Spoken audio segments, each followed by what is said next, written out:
Look up at the night sky, and what do you see? Pinpricks of light, distant and serene, a cosmic tapestry we've admired for millennia. But what if I told you that some of those seemingly peaceful points of light are hiding some of the universe's most dramatic and mysterious transformations?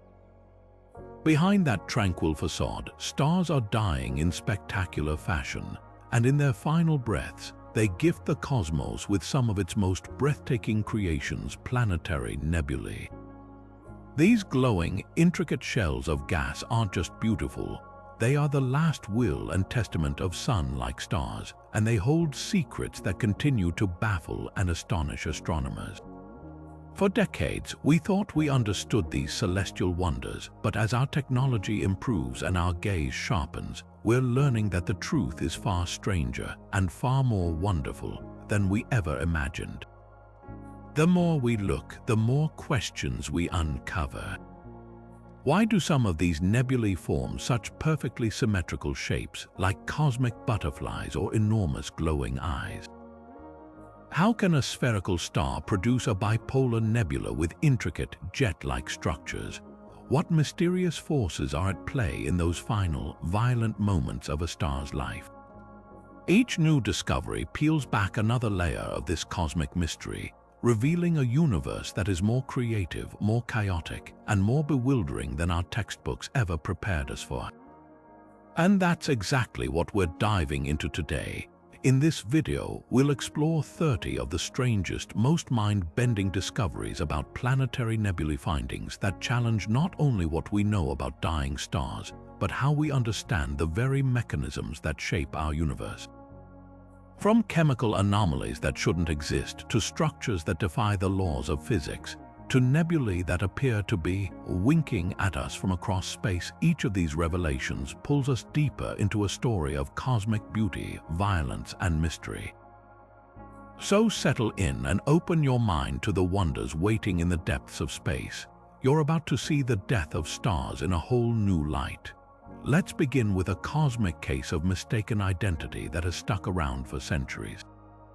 The very term planetary nebula is a historical accident, a beautiful error born from the technological limitations of the past, when the renowned astronomer William Herschel, the very man who discovered the planet Uranus, first trained his telescope on these faint, fuzzy objects in the 1700s, he was struck by their appearance.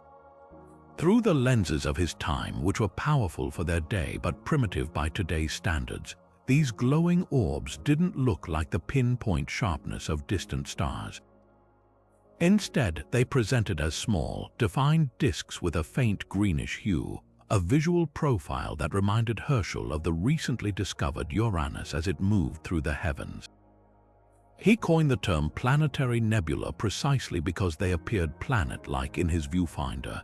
This classification, however, is one of astronomy's most enduring misnomers.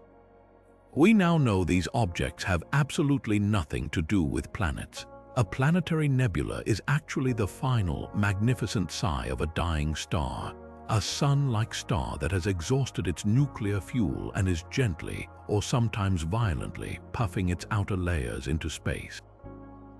What Herschel was seeing was not a new world, but a star's funeral shroud, a glowing shell of ionized gas expanding outward into the void. The greenish color he noted is a telltale signature of oxygen being energized by the intense ultraviolet radiation from the incredibly hot stellar core left behind. The name, while completely inaccurate, has proven incredibly resilient. It's a fascinating quirk of scientific history, a label that persisted even after its fallacy was uncovered, simply because it was already so deeply embedded in the astronomical lexicon. It serves as a perfect reminder that our understanding of the cosmos is a story of constant revision. We build upon the work of giants like Herschel, not by dismissing their errors, but by honoring their discoveries while refining their meanings with each new generation of technology and insight. This first strange discovery isn't about the nebulae themselves, but about our own evolving relationship with the universe and the sometimes imperfect language we use to describe its wonders. And if the name was our first great misunderstanding, the shape of these objects was the second and perhaps even more profound revelation. For a long time, the assumption was that since a star is a giant sphere, the nebula it created in its death throes should also be a sphere, a simple, expanding bubble of gas. It seemed like a logical, almost elegant symmetry. But as our telescopes grew more powerful, particularly with the advent of space-based observatories like Hubble that could see without the blurring effect of Earth's atmosphere, that simple assumption was completely shattered. We discovered that the universe is not a place of simple symmetry, but of spectacular and intricate complexity. The vast majority of planetary nebulae are not round. In fact, finding a perfectly spherical one is the true cosmic rarity. Instead, we see a breathtaking menagerie of forms that defy easy explanation. Some look like enormous cosmic butterflies, with two perfectly symmetrical lobes of gas stretching out from a central star known as bipolar nebulae. Others resemble intricate hourglasses where material seems pinched at the center and flows out to form two dense caps. There are nebulae with complex nested rings that look like ripples frozen in a pond, and others with bizarre, wing-like structures or vast, faint halos that hint at multiple outbursts from the dying star. Some even present as chaotic, knotty clouds with jets of material shooting out in seemingly random directions, like the shrapnel from a celestial explosion. This incredible diversity of forms immediately presented a massive puzzle to astronomers. How could a spherical star, governed by spherical forces of gravity and pressure, produce such wildly asymmetrical structures in its final act? The answer, we now know, lies not with the star itself, but with what surrounds it. A solitary, isolated star would likely indeed produce a roughly spherical nebula. But most stars are not alone. They exist within complex systems and environments that impose their own will on the dying star's final breath. The leading theory for the formation of these breathtaking shapes involves a companion, a second star, or even a large planet in a close orbit. As the dying star expands into a red giant, its outer layers become gravitationally vulnerable. A nearby companion can gravitationally shepherd that outflowing gas, funneling it into dense disks around the equator and allowing it to escape more easily from the poles, creating those classic bipolar lobes. It's the cosmic equivalent of placing your thumb over the end of a garden hose. The water, forced into a new constraint, jets out in a completely different shape. But stellar companionship isn't the only sculptor. The star's own magnetic fields, which can become intensely concentrated as the core collapses, might also channel the outflowing gas into powerful jets. And in some cases, the star might not die a quiet death, but experience fits and starts violent pulses of mass loss that create those concentric shells and halos. Each strange shape is therefore a fossil record of the physical conditions and dynamic processes at play during the star's final 1,000 years. They are not mere clouds, they are intricate diaries written in gas and light, chronicling the complex interplay of gravity, magnetism, and stellar companionship. This revelation transformed our view of stellar death from a simple, predictable event into a dynamic and often dramatic story, where the final form is a product of a lifetime of interactions. This idea of a companion star as the master sculptor leads us directly to our third strange discovery, one that has fundamentally rewritten the story of stellar death.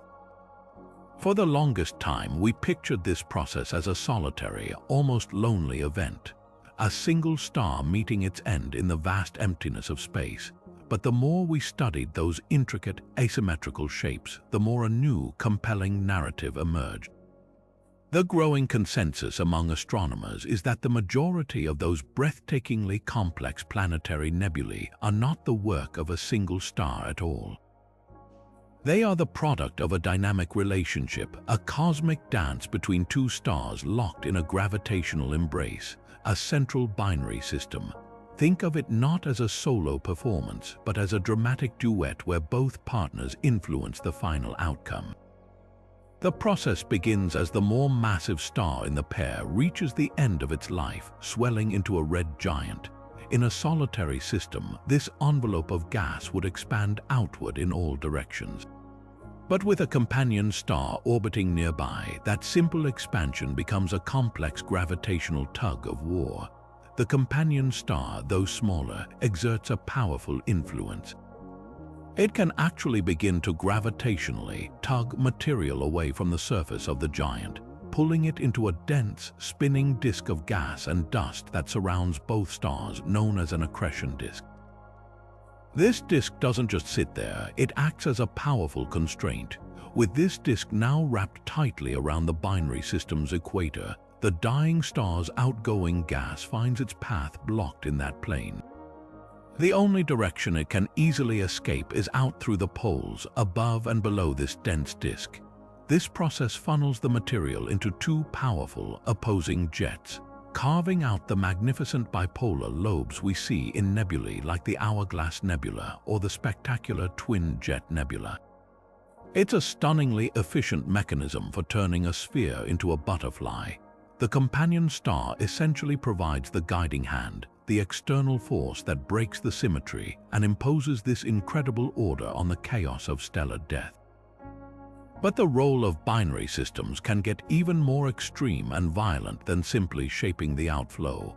In some cases, the dance doesn't end with a graceful sculpting of gas. It can end in a catastrophic merger. If the two stars are close enough, the companion might not just orbit the giant, it might actually spiral inward, dragged down by friction within the giant's extended atmosphere.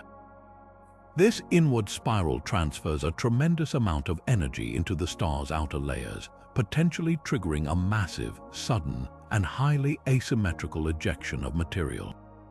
This kind of violent interaction could be responsible for the most peculiar and messy nebulae, those with multiple misaligned rings or explosive, knotty structures that don't fit the clean bipolar model. The evidence for this binary model is mounting from multiple directions. Advanced surveys are now finding that a significant number of the incredibly hot white dwarf stars at the hearts of planetary nebulae have a companion star still orbiting them. In other cases, we see the telltale signs of a recent merger in the chemical composition of the nebula itself. This revelation transforms our understanding completely. The beautiful structures we admire are not just about death. They are a frozen record of a lifelong stellar relationship, a final imprint of a gravitational partnership that dictated the very form of a star's farewell. It suggests that in the cosmos, even the end of a star is rarely a solitary event. It's often a shared, dynamic, and deeply influential collaboration. And just when we thought we were beginning to understand the beautiful chaos of these dying star systems, along came a discovery so peculiar it seemed to defy the very timeline of stellar death itself. As astronomers trained the resolving power of the Hubble Space Telescope on the hearts of these nebulae, they noticed something that at first glance didn't seem to fit the narrative. In many of the most famous planetary nebulae, like the iconic Eskimo Nebula or the stunning NGC 709 one, they found curious symmetrical pairs of small, dense knots. These weren't part of the smooth, flowing structure of the main nebula. They were like isolated, compact bullets of gas, often positioned symmetrically along the nebula's main axis, far out from the central star. They were given the somewhat clunky but descriptive name Fast Low Ionization Emission Regions, or FLIR for short. The name itself hints at their bizarre nature. They are fast because spectroscopic analysis revealed they are moving at staggering speeds, often hundreds of kilometers per second, far faster than the expansion of the main nebula shell.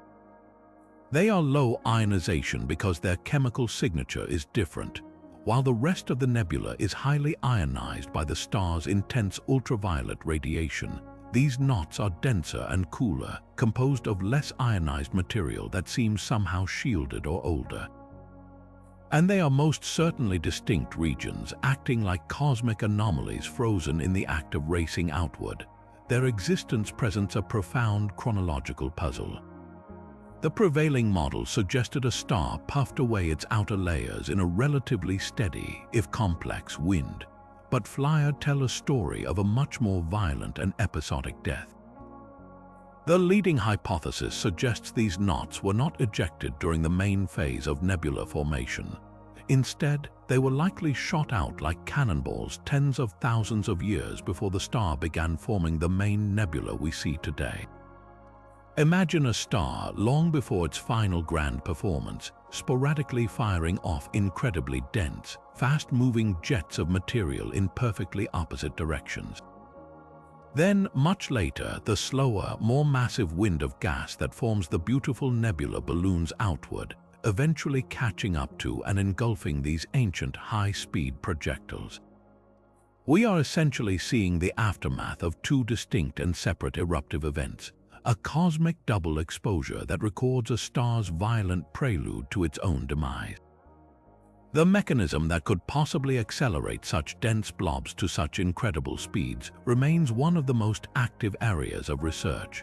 The sheer force required is immense, pointing to incredibly powerful and focused processes deep within the star's engine room. Some theories suggest these jets are launched and focused by the star's powerful magnetic fields, acting like a cosmic particle accelerator. Others point to the gravitational dynamics of a binary system, where the infall of material onto a companion star or accretion disk could generate opposing jets of matter. Whatever the cause, flyers stand as eerie, symmetrical sentinels, ancient artifacts from a star's turbulent final chapter that we are only just beginning to decipher.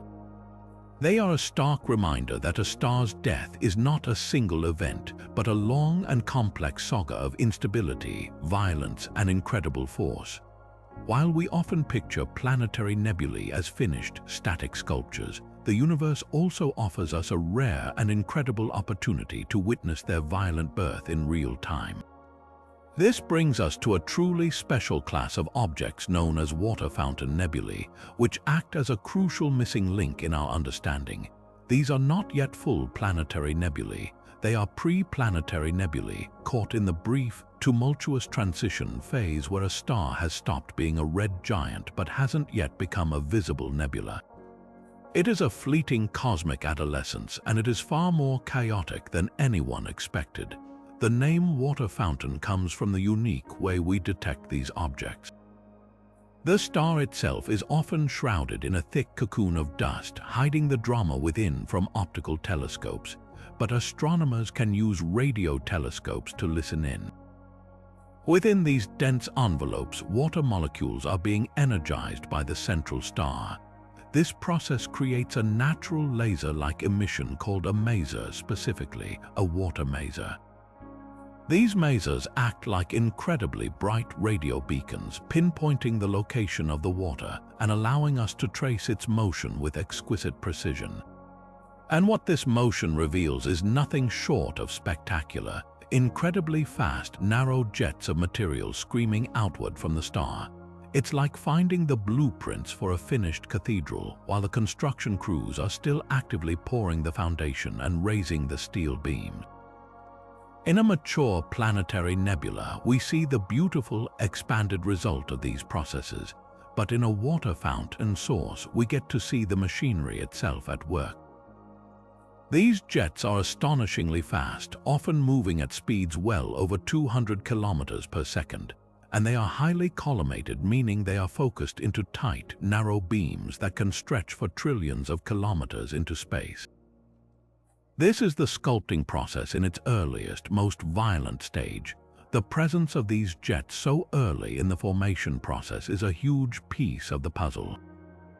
It strongly supports the binary star model we discussed earlier. The leading theory suggests that as the dying star sheds its outer layers, a companion star is there to intercept and redirect the flow. Some of this material doesn't just float away. It gets sucked onto the companion star or into a whirling accretion disk around it. The physics of this incredibly dense, hot disk can then launch and focus material into those two opposing, high-speed jets we observe. The water masers effectively illuminate these jets for us, providing direct evidence of the intense, focused forces that begin shaping the nebula long before it starts to glow with the iconic light we see in Hubble images. Objects like W43 and ERA's 18134 are famous examples of these cosmic water fountains. Studying them is like watching a time-lapse of a flower blooming, but at an astronomical scale. They capture the moment when a star's gentle wind transforms into a focused, supersonic jet, beginning the intricate work of carving out the cavities that will eventually become the majestic lobes of a bipolar nebula. This discovery bridges the gap between theory and observation, giving us a front-row seat to the violent and dynamic birth of one of the universe's most beautiful structures. Yet for all the violent beauty of their formation, planetary nebulae present us with a profound and quiet mystery, one that literally doesn't add up. When astronomers began to carefully weigh these celestial objects, they encountered a serious accounting error. The math is straightforward. We know roughly how much mass a sun-like star should shed in its final stages. But when we measure the mass of the brilliantly glowing, ionized gas that forms the visible nebula, the part that makes these objects so photogenic, the numbers come up short. Often very short, the shimmering shell we see can account for only a small fraction, sometimes just 10 or 20%, of the total mass the star is known to have ejected. The overwhelming majority of the material is simply missing from our observations. This is the perplexing missing mass problem, a cosmic ghost story written in the ledger books of astrophysics. So where did it all go? The leading theory suggests we are only seeing the brightest, most photogenic part of a much larger and more complex structure. Imagine an iceberg. The dazzling, ionized gas of the main nebula is just the glittering tip visible above the water. But beneath the surface lies a vast, hidden bulk of cold, dark material that our optical telescopes simply cannot see. This hidden component is thought to be a massive envelope of cold molecular gas and dust, ejected by the star long before the hot, ionized nebula we see today even began to form. This material is far too cold to glow on its own in visible light, and it often shrouds itself in its own dust, making it effectively invisible to the telescopes that first revealed these objects to us. This theory of a hidden cold envelope elegantly solves the mass mystery and is supported by more recent observations. When astronomers turn infrared and radio telescopes toward these nebulae, they can peer through the glare of the hot gas to detect the faint heat signature of this cold dust and the radio emissions from molecules within the cold gas. Suddenly, the full structure snaps into view, revealing that the beautiful glowing nebula is often just a bright inner rim, a relatively thin skin of ionized gas surrounding a far more massive but invisible sphere of cold material. The iconic Ring Nebula, for instance, is a perfect example. Its famous glowing ring is encircled by a vast, faint halo of previously ejected gas that becomes visible only with specialized equipment. This means the stunning images we know and love are not the whole story. They are merely the illuminated highlight reel of a much longer, more drawn-out ejection process. Another possibility is that a significant portion of the star's lost mass was expelled not in a single event, but in a slow, steady wind over hundreds of thousands of years long before its final dramatic performance. This material would have drifted far away from the star, becoming incredibly diffuse and spread over such a large volume of space that it's nearly impossible to detect against the blackness of the interstellar background. It simply faded into the void, leaving behind only the dense, recently ejected, and brightly lit gas to tell a tantalizingly incomplete version of the star's final history. This missing mass problem forces us to acknowledge that our view of the cosmos is limited by the very light we see. The universe is filled with ghosts, vast structures of cold, dark matter that we can only infer are there because of the gravitational hole they leave in our calculations. But if finding the missing mass requires us to peer into the cold, dark realms of the infrared spectrum, Our next discovery uses the most fundamental tool of astronomy, light itself, in a truly ingenious way to unravel a nebula's history. We are about to witness a cosmic magic trick, a form of time travel made possible by one of the universe's most elegant phenomena, the light echo. Imagine shouting into a vast, empty canyon. Your voice travels out, hits the distant canyon walls, and a moment later, you hear its reflection returning to you as an echo. Now, replace your voice with a brilliant flash of light from a dying star, and replace the canyon walls with vast, ancient shells of dust that the star ejected millennia ago. What you get is a light echo, a delayed reflection that allows astronomers to literally look back in time at the star's final, violent moments. This incredible process works because light, while unimaginably fast, still has a finite speed. It takes time to travel across the vast distances of space. When a central star in a pre-planetary nebula has a final, violent outburst, a last gasp that floods its surroundings with an intense pulse of light, that light radiates outward in a growing sphere. The first light to reach our telescopes is the light that came directly to us, telling us the outburst is happening now. But that expanding sphere of light also continues outward, eventually slamming into the much older, slower-moving shells of dust and gas that the star shed thousands of years prior. When it hits this material, the light is reflected toward us, but it arrives much later than the direct light. We see the echo of the outburst long after the outburst itself has faded. The most famous example of this isn't in a planetary nebula but a supernova, the explosion of a massive star. In 1987, light from supernova 1987 reached Earth, a spectacular event witnessed by astronomers across the globe. Years later, they began to see faint rings of light appearing around the site of the vanished star. These weren't new explosions, they were light echoes. The initial flash from the supernova had finally reached distant rings of interstellar dust, illuminating them in sequence and creating a stunning, expanding bullseye in the sky. This same principle applies to the more gentle outbursts of dying sun-like stars. A final flare-up from the central star can illuminate its own historical debris field, creating a delayed reflection that reveals the structure of its past. For planetary nebulae, this is an absolute game-changer. By carefully monitoring how these echoes evolve and move across the sky, astronomers can perform a kind of cosmic tomography. They can map the precise three-dimensional structure of those ancient dust shells. It's like using sonar to map the ocean floor, but with light across light years of space. Each echo tells us not only where a clump of dust is, but when it was ejected.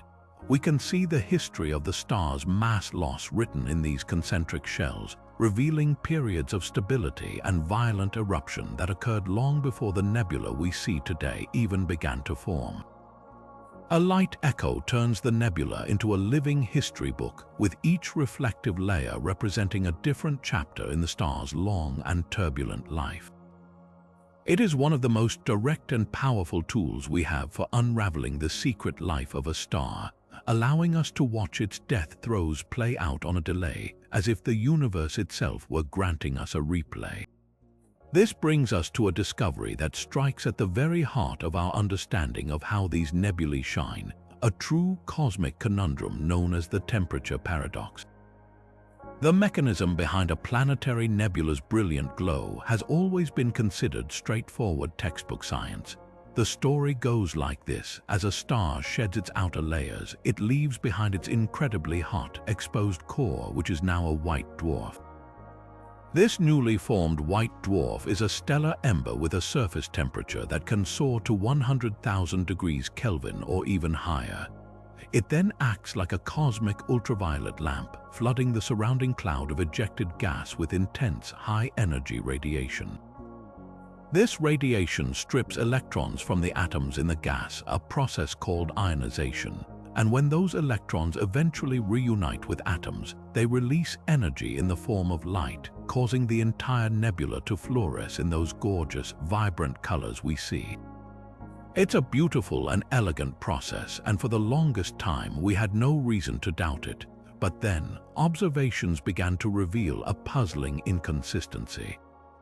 When astronomers started taking precise measurements of the temperatures of these central white dwarfs and comparing them to the properties of their surrounding nebulae, the math simply didn't work for a significant number of cases. They found white dwarfs that were, by all accounts, too cool.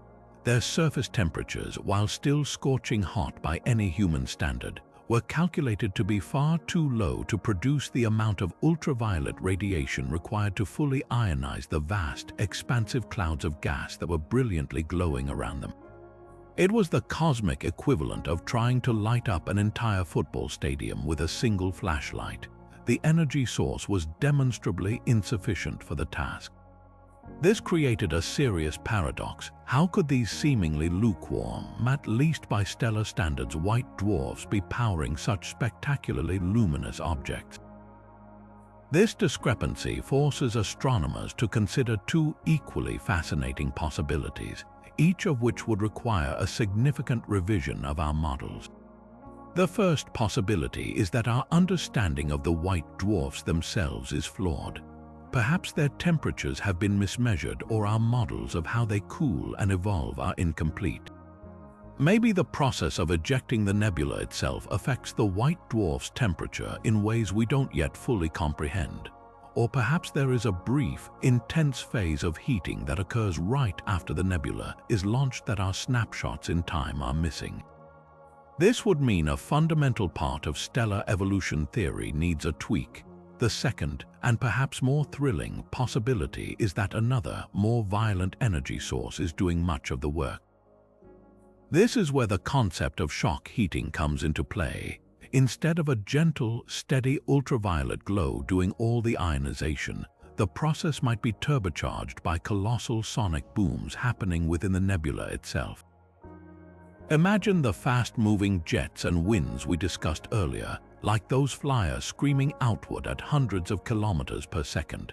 When this high-speed material slams into the slower-moving gas that was ejected earlier, it creates tremendous shock waves. These shocks violently compress and heat the gas to extreme temperatures, much like the air in front of a supersonic jet heats up. This shock heating can provide a massive extra source of energy, efficiently ionizing the gas and making it glow brightly, completely independent of the central star's ultraviolet output. In many nebulae, it's likely a combination of both processes at work. The star provides the baseline UV light, and shock waves from its own violent activity provide a powerful secondary boost. But for those nebulae with particularly cool central stars, shock heating might be the dominant engine, the primary reason we can see them at all. This paradox reminds us that the universe is often more complex and inventive than our initial theories. A planetary nebula isn't just a passive screen illuminated by a single light bulb. It is a dynamic, energetic environment where multiple powerful forces collide to create the breathtaking structures we observe from across the galaxy.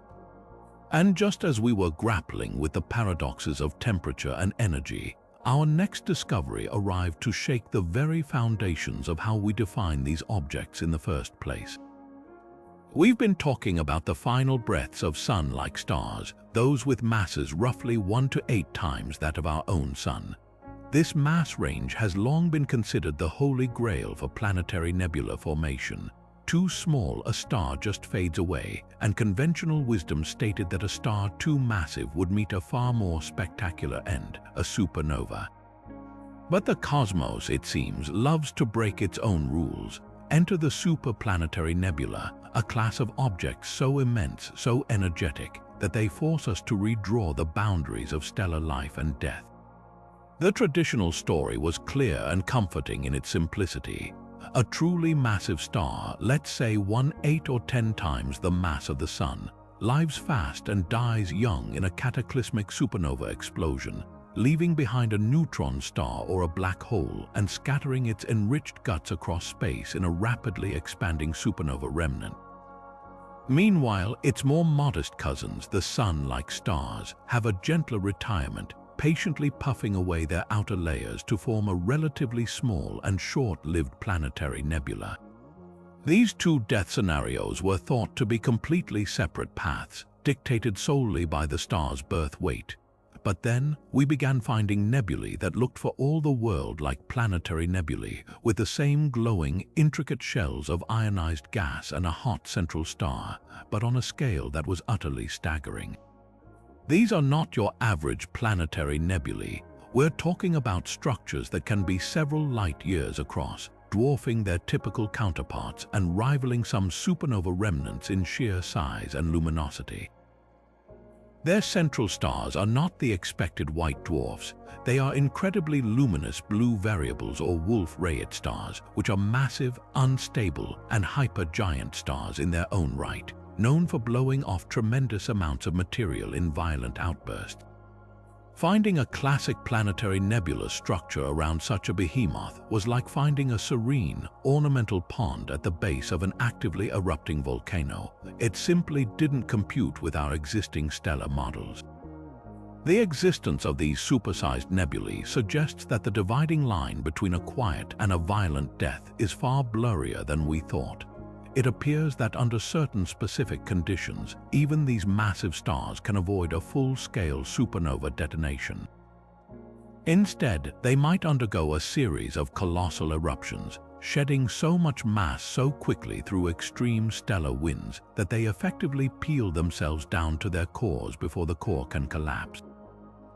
This process, known as eruptive mass loss, could create an expanding shell of gas that is then ionized by the incredibly hot and luminous exposed core, mimicking the formation process of a standard planetary nebula but on a truly grand and violent scale.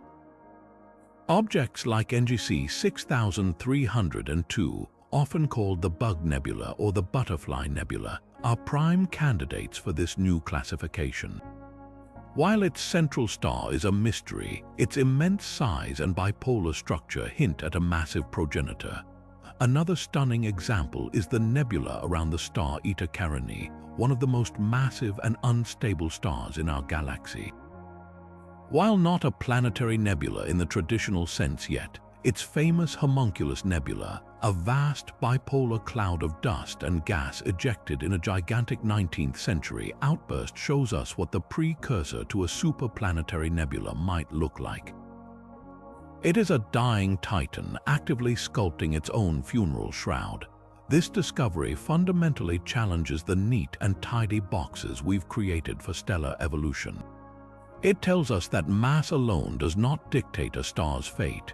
Factors like rotation, magnetic fields, and whether the star exists in a binary system can dramatically alter its final act. A massive star in a tight binary might have its outer layers stripped away by a companion, preventing a supernova and leaving behind a nebula. The existence of these superplanetary nebulae blurs the line between two cosmic phenomena we thought were worlds apart, revealing a continuum of stellar death where the gentle sigh of a sun-like star and the explosive finale of a giant can, in rare and magnificent cases, produce something that looks remarkably similar. It is a testament to the universe's endless creativity, proving that even in death, stars can defy our expectations and reveal new, spectacular chapters in the book of cosmic life. But just when we thought the final form of a planetary nebula was dictated solely by the intimate dynamics of its own star system, be it a binary companion or powerful magnetic fields, the universe presented us with a pattern so vast in scale it defies simple explanation. When astronomers began to catalogue and study the orientation of these beautiful bipolar nebulae, they noticed something that at first seemed like it must be a mistake. They expected these celestial butterflies to be angled randomly across the sky, their symmetry axes pointing in every which direction as a result of the chaotic and individual circumstances of each star's death. But that's not what the data showed. Instead, a curious and undeniable trend emerged. The symmetry axes of these bipolar nebulae show a surprising and mysterious tendency to align perpendicular to the plane of our Milky Way galaxy. In simpler terms, their beautiful lobes often seem to point roughly up and down out of the galactic disk, as if taking direction from the galaxy itself. This is a profoundly strange correlation. It suggests that the forces shaping a star's death are not confined to its immediate vicinity. The local drama of a binary dance or a stellar magnetic field is apparently being orchestrated by a much larger cosmic conductor. The influence must be coming from something on a galactic scale, something that can impose a preferred direction across thousands of light years. The leading hypothesis points a finger at the Milky Way's own magnetic field. Our galaxy is not a blank, empty void. It's permeated by a vast, though incredibly faint, network of magnetic field lines that run along the spiral arms, largely parallel to the galactic plane. The thinking is that as a red giant star begins its final outflow, this incredibly tenuous galactic magnetic field could act like a weak but pervasive guide wire. The ionized gas that makes up the stellar wind is made of charged particles, and charged particles are influenced by magnetic fields. The theory proposes that the galaxy's magnetic field helps to align the spinning accretion disk around the binary system or the star's own magnetic axis as the nebula forms. It provides a subtle nudge, a gentle but consistent force that encourages the outflowing material to break symmetry along a specific orientation perpendicular to the plane of the galaxy. It's a stunning idea that the faint whisper of a galaxy-wide magnetic force could leave its imprint on the death of a single star, creating a coordinated display of beauty on an unimaginable scale. However, not all astronomers are convinced the magnetic field is the sole culprit. Another compelling theory suggests the sheer forces within the rotating galactic disk itself could be responsible. As stars orbit the galactic center, those closer in move faster than those farther out, creating a differential rotation that could, in theory, impart a subtle directional preference to forming structures. While this remains a topic of active debate and investigation, the alignment itself is a remarkable discovery. It connects the grandest of scales, the structure of an entire galaxy, to the most intimate of cosmic events, the death of a star. It tells us that no star is an island. Each one lives and dies within a web of invisible forces that tie it to the galaxy it calls home. This bizarre correlation is a humbling reminder that we are still learning the rules of the cosmos, and sometimes the most profound influences are the ones we can barely detect. And now, let's turn our attention from the galaxy's grand orchestration to a single, extraordinary object that holds a record so profound it seems to defy the very nature of space itself. Nestled within the constellation of Centaurus lies the Boomerang Nebula, a pre-planetary nebula that has earned a title of chilling distinction, the coldest known place in the entire natural universe. While we often focus on the incredible heat of stars and the violent energies of nebulae, this object forces us to contemplate the absolute opposite extreme.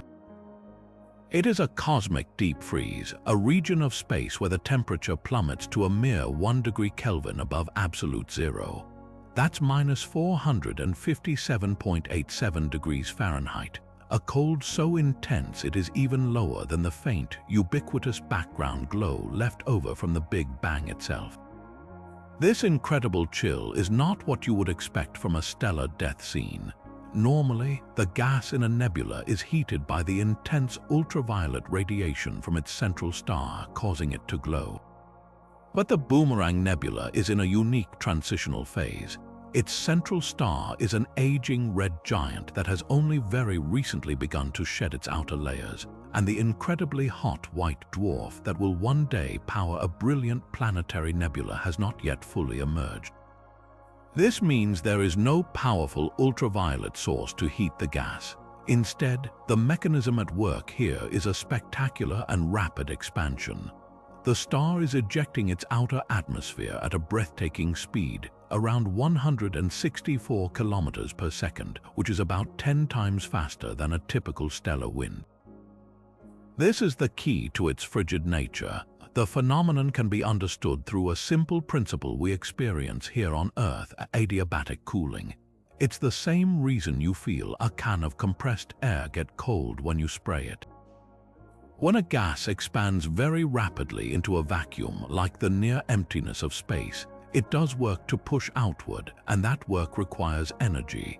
The only source of energy available is the internal thermal energy of the gas molecules themselves. As they expend this energy to expand, their motion slows down dramatically, and since temperature is just a measure of the average motion of particles, the temperature of the gas plummets. The Boomerang Nebula is essentially a cosmic refrigerator, with its own hyper-fast wind creating the most effective cooling system we've ever observed. This presents a fascinating challenge to our theories of nebula thermodynamics.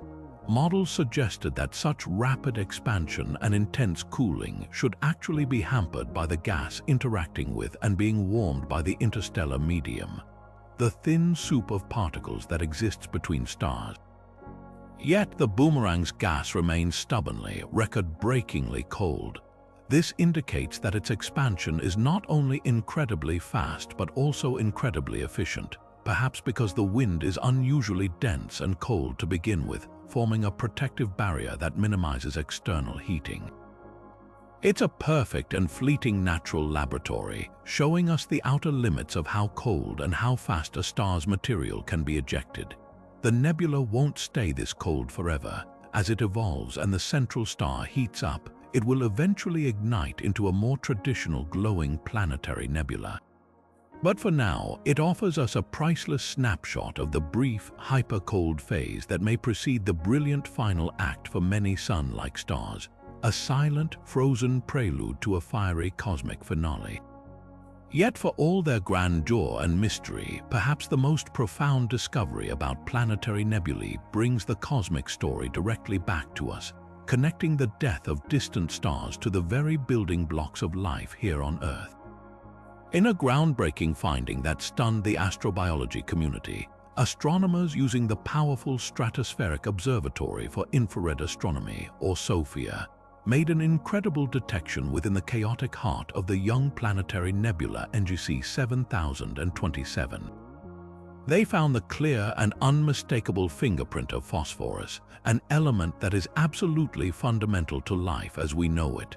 This discovery transforms our understanding of these celestial objects from mere beautiful grave sites into vital cosmic factories, actively seeding the galaxy with the raw ingredients necessary for biology. Phosphorus is one of the 6 key elements that form the backbone of all known life, alongside carbon, hydrogen, nitrogen, oxygen, and sulfur. It is utterly indispensable. It forms the structural framework of our DNA and RNA molecules, the very code of life. It is a critical component of ATP, the molecule that stores and transports energy within every single cell of every living thing on our planet. It's even a major element in our bones and teeth. Without phosphorus, life as we understand it simply could not exist. For decades, astronomers have pondered a puzzling question: where did all the phosphorus on Earth originally come from? We know that lighter elements like carbon and oxygen are readily forged in the nuclear furnaces of stars and scattered by supernova. But the origin of phosphorus has been a much trickier cosmic mystery to solve. The prevailing theory suggested that phosphorus should be created in supernova, the violent explosions of massive stars, but models consistently showed a problem. These models produced far less phosphorus than what we actually observe in our solar system and in our own bodies. There was a clear and significant deficit. The detection of abundant phosphorus in a planetary nebula provides a brilliant and elegant solution to this long-standing puzzle. It turns out that the more common, gentler death of sun-like stars in planetary nebulae may be the universe's primary phosphorus production line, contributing even more of this crucial element to the galactic supply than their more dramatic supernova cousins. The process hinges on the specific conditions inside a dying star during its final throes. As a sun-like star nears the end of its life and swells into a red giant, it undergoes a series of complex nuclear reactions in its layered interior. In one particular phase, a process called neutron capture can occur, where atomic nuclei absorb extra neutrons, allowing them to build heavier elements. The specific temperatures and densities achieved in these stars are apparently perfect for forging phosphorus atoms in significant quantities. Then, when the star gently puffs its enriched outer layers into space to form the Planetary Nebula, it is essentially doing a massive galactic-scale compost. It is taking these newly forged elements and scattering them far and wide into the interstellar medium, where they will eventually become part of new generations of stars, planets, and potentially living organisms. The nebula NGC 7027 is a particularly prolific example. It's a very young, chaotic nebula, which means we are witnessing this element dispensing process at a very active stage. The discovery was made by studying its unique infrared signature, a light wavelength that allows us to peer through obscuring dust to see the chemical composition within. Finding phosphorus there in such abundance is a profound clue in tracing our own cosmic ancestry. It suggests that the death of a star, much like our own sun billions of years ago, in a nebula not so different from this one, could have been the very event that filled our region of space with the phosphorus that would one day become part of our genetic code. We are not just made of stardust, we are in part made of the ashes of planetary nebulae. This discovery elevates these objects from beautiful endings to essential beginnings, painting them as crucial crucibles in the grand, ongoing story of cosmic creation and the emergence of life.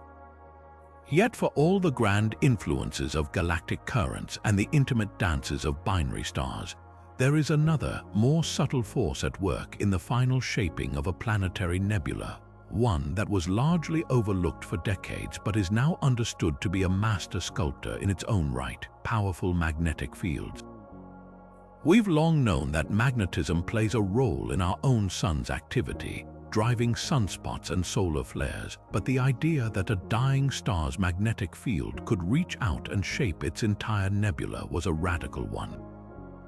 The sheer scale of the phenomenon seemed implausible.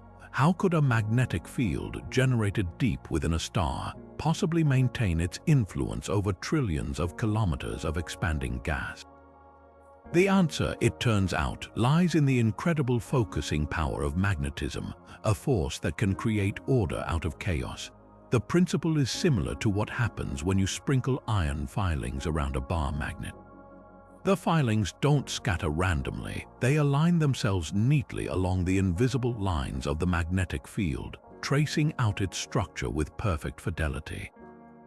Now imagine that on a cosmic scale. The gas ejected from a dying star is not neutral, it's a plasma, a seething soup of charged particles like ions and electrons.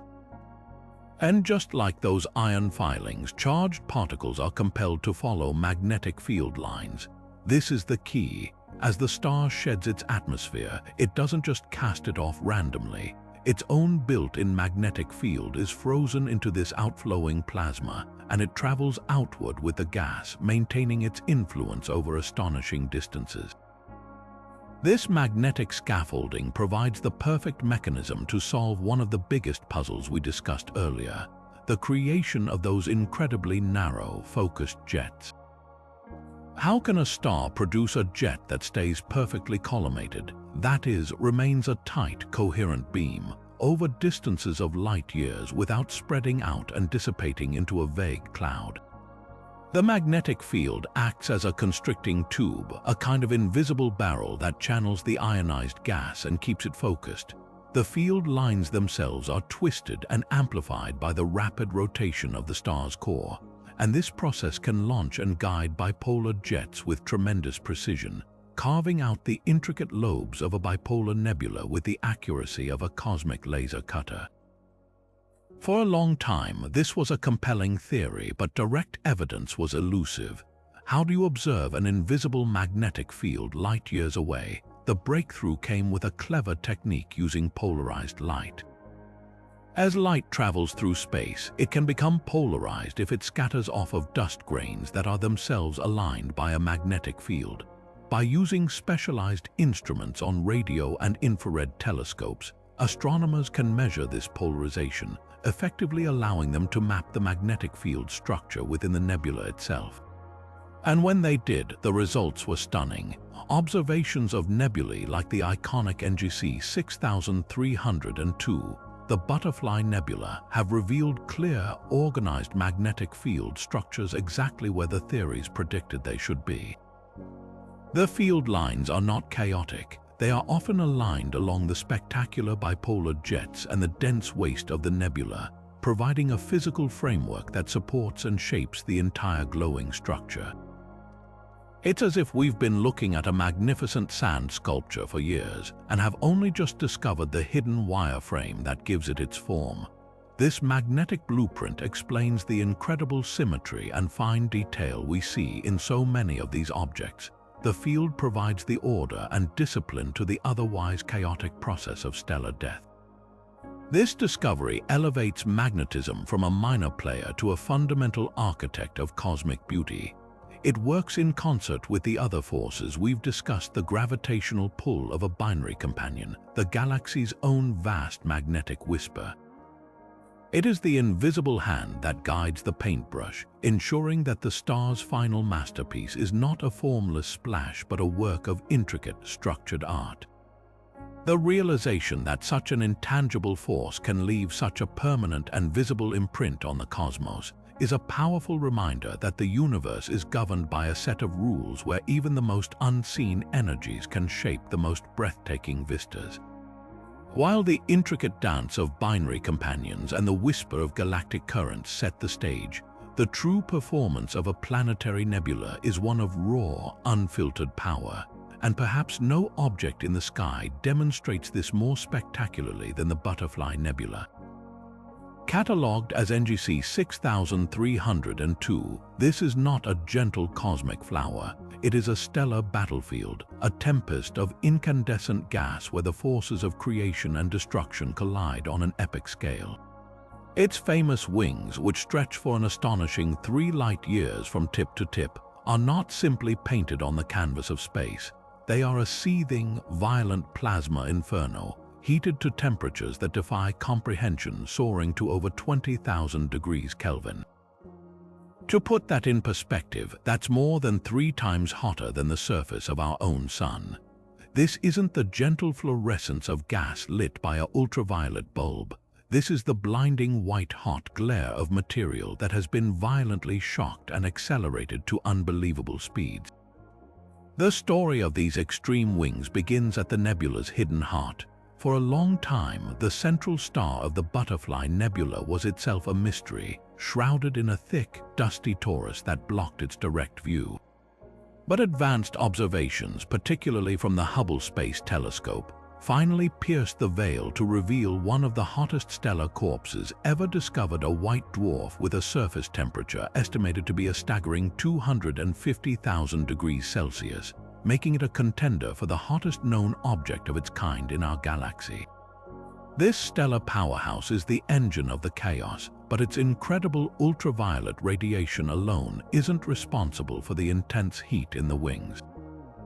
The real mechanism is far more dramatic. The prevailing theory suggests that the central star is not just hot.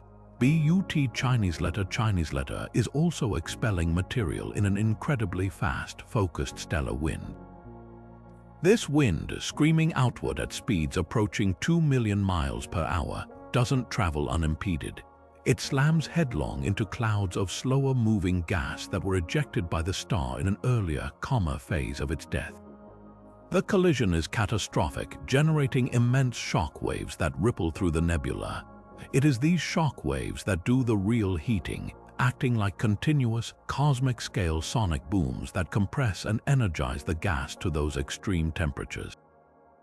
The process is akin to the heating that occurs at the tip of a spacecraft re-entering Earth's atmosphere, but multiplied to a galactic magnitude. The beautiful wings of the butterfly are, in truth, the visible aftermath of a perpetual high-energy impact. This violent genesis is written in the very light the nebula emits. The intense heat and shock conditions produce a unique and complex chemical signature. In these searing wings, atoms are stripped bare and molecules are torn apart almost as soon as they can form. The environment is so extreme that it forges rare states of matter and unusual ionic compounds that simply cannot exist in calmer regions of space. Furthermore, the famous wings are not a solid structure. They are a complex labyrinthine network of knots, filaments, and bubbles, all sculpted by the interplay between the ferocious outgoing wind and the resisting older material. Hubble's detailed images reveal this intricate texture, showing a landscape of cosmic turbulence that looks more like a close-up of a stormy atmosphere than a simple cloud of gas. The Butterfly Nebula, therefore, stands as a supreme laboratory for studying high-energy astrophysics. It shows us the incredible forces that can be unleashed when a star dies, forces powerful enough to heat gas across light years of space to temperatures that rival the cores of some stars. It is a breathtaking and humbling reminder that the universe's most beautiful sights are often born from its most violent processes. The butterfly is a classic symbol of delicate transformation, but NGC 6302 teaches us that on a cosmic scale, transformation is rarely gentle. It is a fiery, explosive, and magnificent rebirth. But just as we begin to admire these breathtaking structures as finished works of art, a startling discovery reveals that the artist is far from done.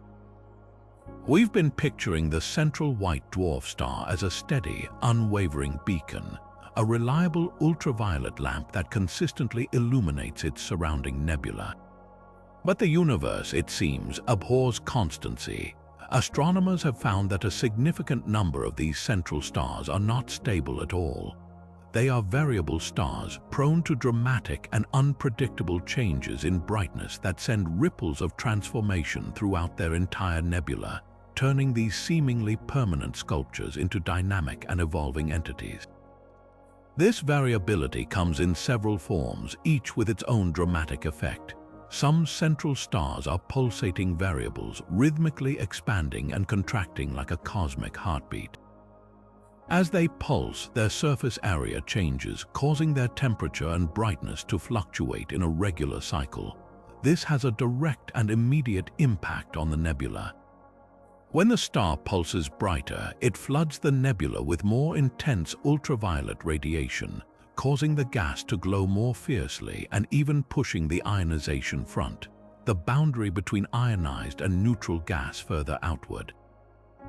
When the star dims on the downswing of its pulse, that ionization front might retreat, allowing some regions of the nebula to temporarily recombine into neutral atoms and effectively dim or even wink out of view in certain wavelengths of light.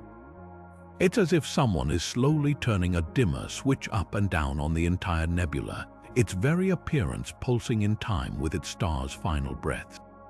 Other central stars exhibit irregular or eruptive variability, changing brightness in sudden, violent outbursts that are much harder to predict. These aren't gentle pulses, they are stellar temper tantrums, potentially caused by instabilities as the white dwarf cools or by accretion of material from a faint companion star. A sudden flare-up in brightness can violently over-ionize the inner regions of the nebula, stripping atoms down to their bare nuclei and altering its chemical fingerprint in an instant. Conversely, a sudden dimming event can be equally dramatic, causing a wave of recombination to sweep through the gas, momentarily changing its color and structure as it adjusts to the drop in energy. This discovery adds a profound new layer of complexity to our understanding of a planetary nebula's lifespan. We can no longer think of them as static snapshots of a single moment in time. They are living, breathing extensions of their central stars, their appearance and physics changing on humanly observable timescales, sometimes over just a few years or decades. This variability solves several lingering mysteries. It helps explain why some nebulae appear under-ionized for their central star's estimated average temperature. We might simply be catching them at a low point in their cycle. It also provides a mechanism for the strange, layered chemical compositions we sometimes see, where different elements are ionized to different degrees in the same region, a fossil record of the stars' changing brightness over the nebula's history. Observing these changes in real time offers astronomers an unprecedented opportunity to study the physics of ionization and recombination in a vast natural laboratory.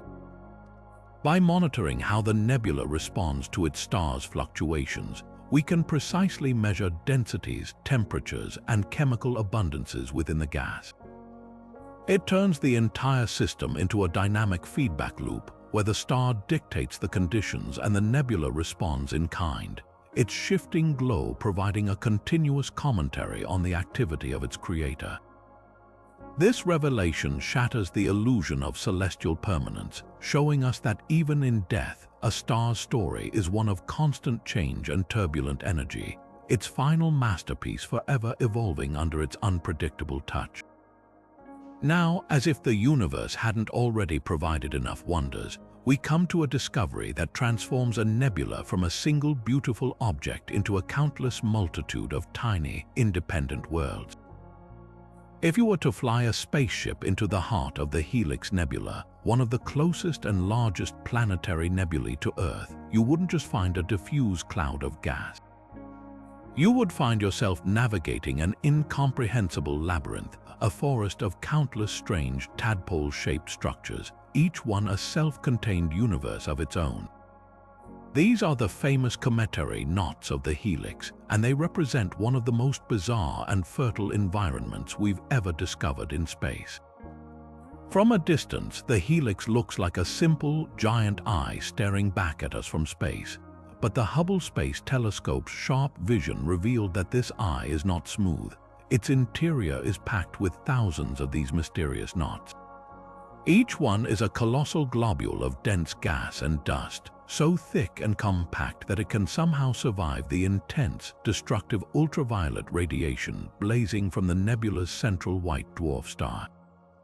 They are not small. A single one of these knots can be twice the size of our entire solar system and contain more mass than the Earth, making them more akin to failed planets or nascent solar systems than to mere clouds of gas.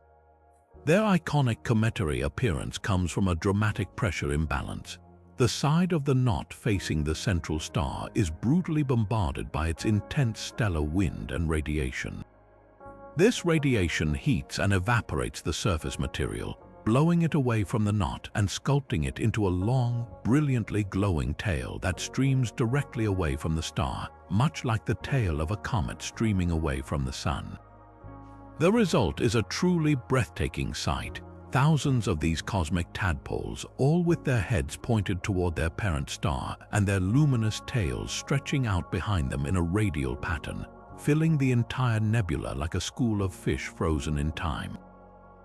But the true magic of these knots isn't just their beautiful shape, it's what they might be protecting inside. Astronomers believe these dense globules act as incredible cosmic radiation shields.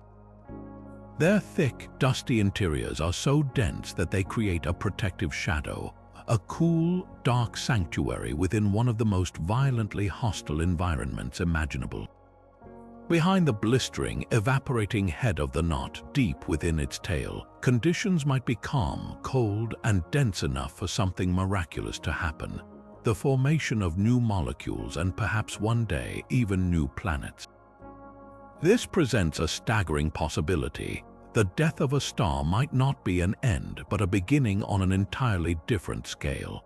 As the central star dies and sheds its enriched outer layers, it is seeding these thousands of knots with the raw materials for new life, complex organic molecules and elements like carbon, oxygen, and nitrogen. Within the sheltered cocoon of a knot, these ingredients could coalesce into water ice, organic compounds, and silicate dust grains, the very building blocks of planets and potentially life itself. We may be witnessing the ultimate cosmic recycling program. A dying star is not just creating a beautiful grave for itself, it is building thousands of potential incubators for new solar systems, each one a protected oasis where the story of cosmic creation could start all over again. The Helix Nebula, therefore, is far more than a tomb. It is a celestial nursery, a galaxy of possibilities hidden within a single glowing eye. This brings us to a chemical paradox that unfolds within the very dust that makes some nebulae so beautifully opaque. When we analyze the light from these glowing clouds, we can break it down into a spectrum, a unique chemical fingerprint that tells us exactly what elements and compounds are present. And in many planetary nebulae, this fingerprint reveals something that should be, by all rights, a complete impossibility. Astronomers have found clear and distinct signatures of two fundamentally incompatible types of dust existing side by side within the same nebula: carbon-based grains and oxygen-based silicate grains. It's the cosmic equivalent of finding both wood and concrete seamlessly mixed together in a single brick. Their fundamental natures simply don't belong together. To understand why this is so strange, we need to look at the basic chemistry of a dying star. A sun-like star creates elements through nuclear fusion in its core. The specific elements it can produce depend entirely on its mass and its stage of life. One of the most important and complex phases occurs when a star becomes a carbon star. As a red giant, it fuses helium in its core, and the primary ash of that fusion process is carbon. In stars of a certain mass range, this newly forged carbon gets dredged up to the surface by powerful convection currents. When this carbon-rich material is then ejected into the cooler outer layers of the star's atmosphere, it eagerly bonds with itself. Carbon atoms link together to form soot-like particles, eventually growing into vast clouds of carbon dust. In this carbon-rich environment, any available oxygen atoms are immediately and greedily snapped up by the abundant carbon to form carbon monoxide gas. This molecule is incredibly stable and acts as a chemical vacuum cleaner, hoarding all the free oxygen and leaving absolutely none left over to form any other oxygen-based compounds like silicate dust. The rule of stellar chemistry is clear. A carbon-rich environment means carbon dust, full stop. Conversely, if a star is more oxygen-rich, meaning there is more oxygen available than carbon, the opposite happens. The oxygen bonds with elements like silicon and magnesium to form silicate grains, the same kind of stony, sand-like material that makes up much of the Earth's crust. Any spare carbon atoms get locked away in the carbon monoxide gas, preventing the formation of carbon dust. So, the two types of dust are mutually exclusive. A star's atmosphere is governed by a simple chemical seesaw. If carbon outweighs oxygen, you get carbon dust. If oxygen outweighs carbon, you get silicate dust. You should never, under any standard model, get both, and yet we do. The simultaneous detection of both dust types in objects like the perplexing NGC 6309, the Bug Nebula, points to a far more complex and dynamic death than we ever imagined. This isn't a case of a star quietly shedding a uniform envelope. It's a story of a star whose very chemistry is changing violently and rapidly over time. The leading theory to explain this paradox involves dramatic late-stage thermal pulses. Imagine the star isn't dying quietly, but in a series of violent, deep convulsions. A final, powerful helium shell flash, a last burst of fusion in a shell around the star's core, could violently eject a huge amount of new material. This new ejector would be incredibly rich in freshly forged carbon. This new carbon-rich wind would then blast outward, but it wouldn't simply mix with the older material. Instead, it would collide with it. The star would have already ejected a shell of oxygen-rich gas during a prior coma phase. The new carbonaceous wind expands into this pre-existing oxygen-rich shell. At the turbulent boundary where these two distinct ejecta collide and mix, the conditions might be just right for a fleeting moment for both types of chemistry to occur. It's a brief, localized violation of the rules, a chaotic intermingling of two separate chapters from the star's life, preserved in dust for us to find. Another fascinating possibility involves the role of a binary companion. The companion's gravity could create separate, distinct physical zones around the system. Some regions might be shielded and cool enough for carbon dust to form, while other regions, exposed to different temperatures or UV radiation from the companion, might favor silicate condensation. This would allow both types of dust to form in their own separate nurseries within the same overarching structure, never truly mixing but appearing to coexist from our distant vantage point. This strange duality forces us to see a planetary nebula not as a single event, but as a layered archaeological site, with each layer of dust recording a different, violent episode in the star's final 1,000 years. And if the Helix Nebula presents us with a galaxy of potential new worlds, our next discovery offers a glimpse into a structure of such precise and geometric beauty it seems almost artificial. Floating in the constellation Monoceros, the red rectangle nebula stands apart from every other known object in the sky. While most planetary nebulae boast graceful curves and flowing lobes, this one presents a stark, angular form. Its name says it all. It appears as a near-perfect blood-red rectangle, bisected by a dark, unmistakable X-shaped structure that gives the impression of a celestial kite or a mysterious beacon set against the void. This is not the chaotic artistry of a stellar explosion. It is a work of cosmic geometry, a structure so unique and ordered that it demands a truly special explanation. The source of this spectacular shape lies not in a single star, but in the intricate gravitational dance of a tight binary system at its heart.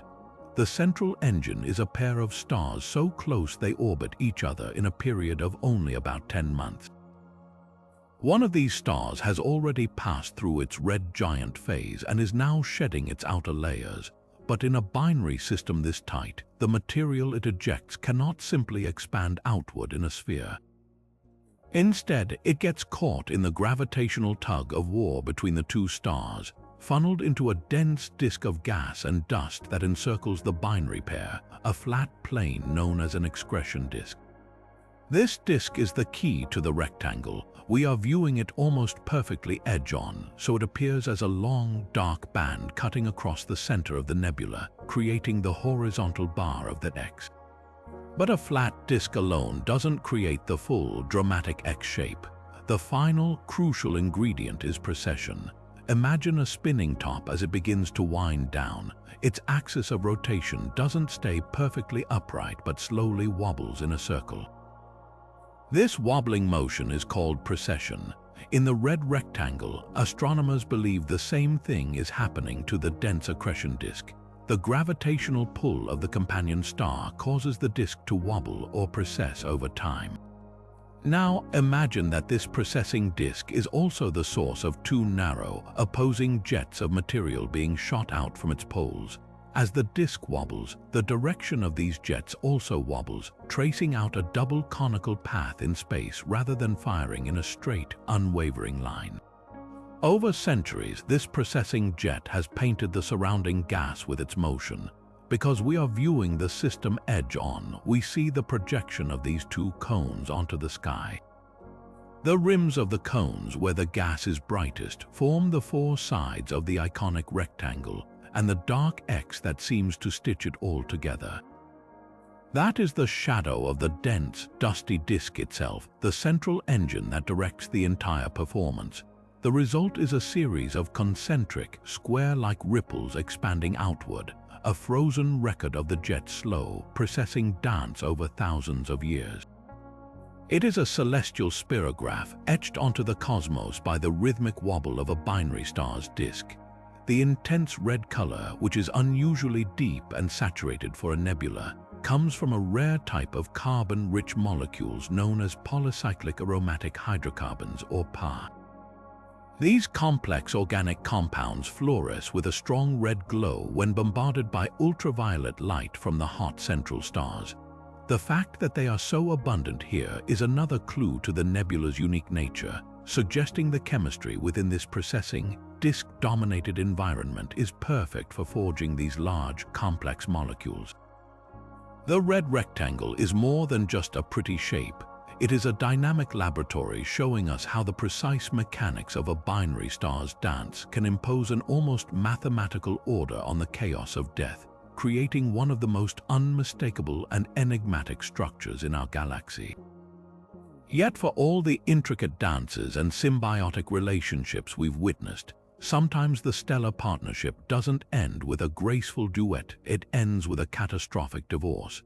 A gravitational rupture so violent it flings one of the stars clear out of the system entirely. This brings us to one of the most dramatic discoveries in recent years, the case of the runaway stellar companions.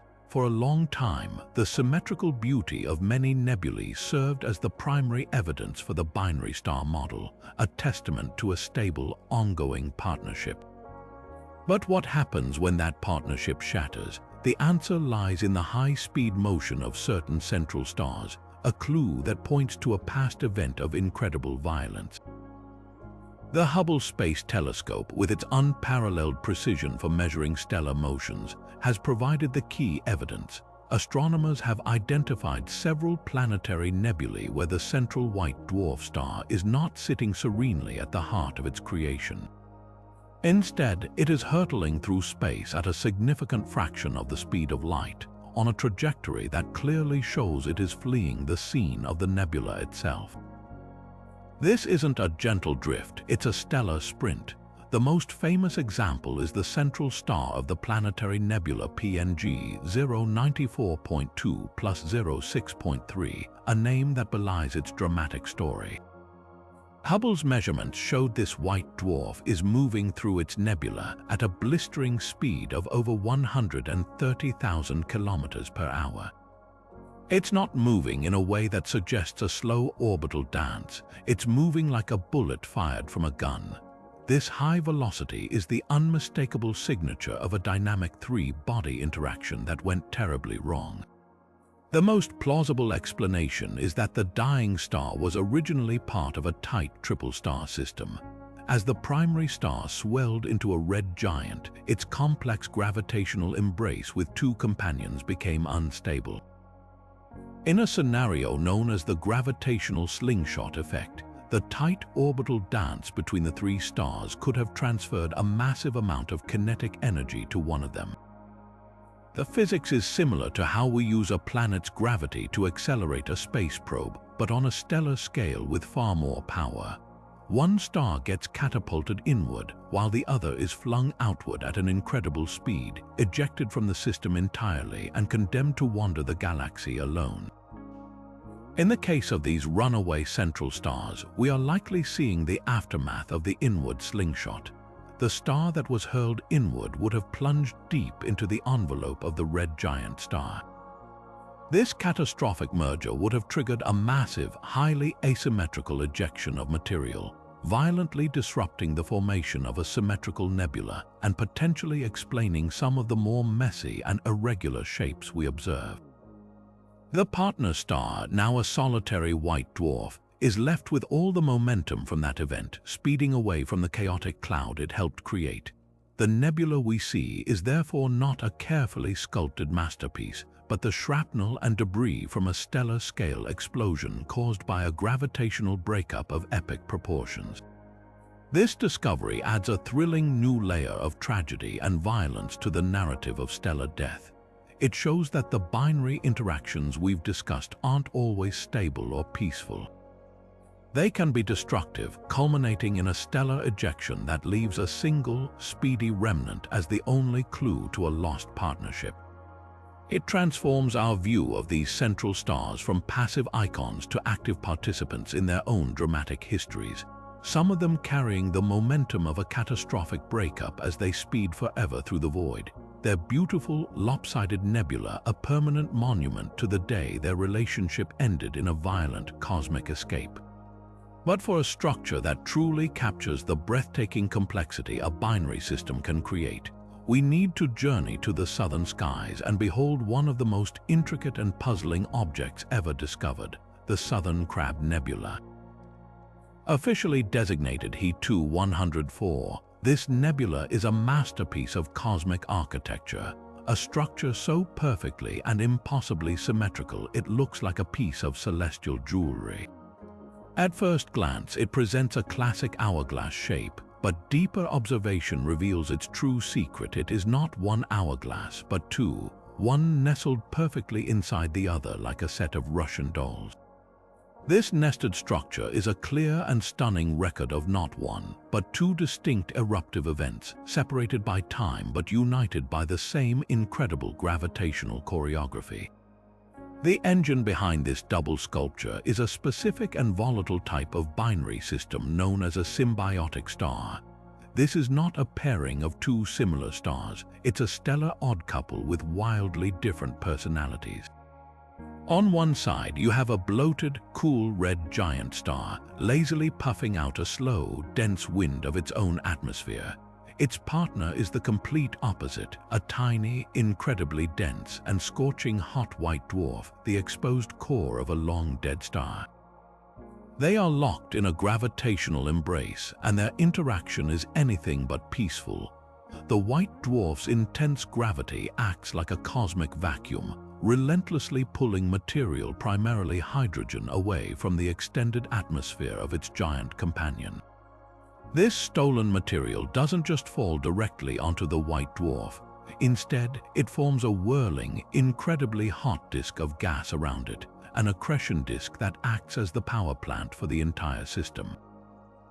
The physics within this disk can generate tremendous energies, launching two narrow, incredibly fast jets of material perpendicular to the disk plane.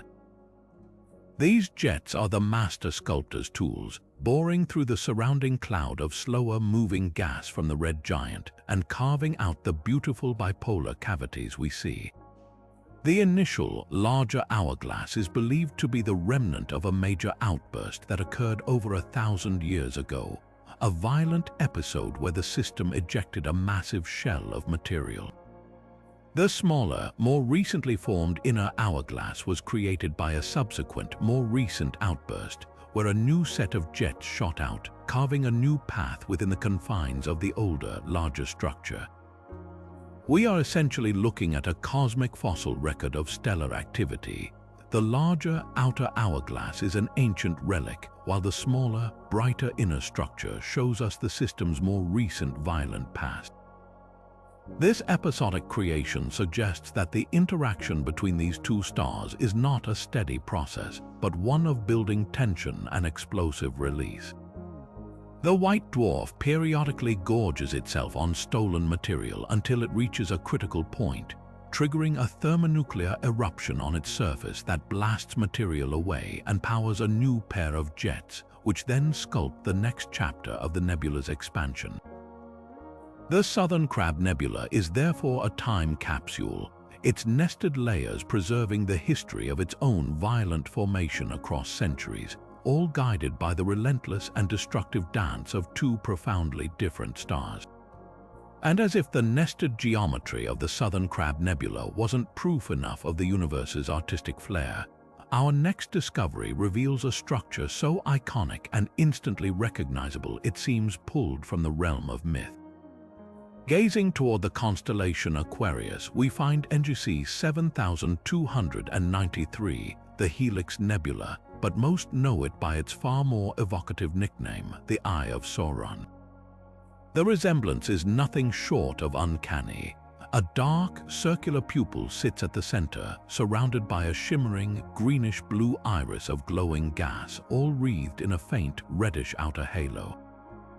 It is a colossal, unblinking eye staring back at us from across 700 light-years of space, a sight that is both breathtaking and deeply unsettling. But this profound likeness is not a deliberate act of cosmic mimicry. It is a magnificent accident of perspective, a perfect alignment between the true structure of the nebula and our specific sightline from Earth. What we are actually looking at is not a flat, painted eye, but a tunnel. The Helix Nebula is one of the closest planetary nebulae to Earth, and its proximity allows us to see its structure with exceptional clarity. That structure is a roughly spherical shell of gas expanding outward from the central white dwarf star. Our solar system, by sheer chance, is positioned almost directly in line with the central star and the open end of this sphere. We are looking directly down the barrel of this celestial cannon, straight into the deep, empty cavity that has been hollowed out by the star's intense radiation and winds. The central pupil is not a solid object. It is the void itself, a vast volume of near-empty space extending from the star out to the inner edge of the glowing shell. The brilliant iris is the inner wall of that spherical shell, the part of the gas that is directly illuminated by the star's ultraviolet light and fluorescing most intensely. The fainter outer halos represent older, previously ejected material that is less densely packed and glowing more faintly. This specific vantage point transforms a three-dimensional sphere into a two-dimensional illusion, a classic case of pareidolia, the human tendency to see familiar patterns in random shapes. But the implications of this perspective go far beyond a simple optical trick. It fundamentally shapes our entire scientific interpretation of the object. If we were viewing the Helix Nebula from the side, from a 90-degree angle to our current position, it would appear as a simple, perhaps slightly elongated ring, not unlike the Ring Nebula. We would have no indication of its profound depth.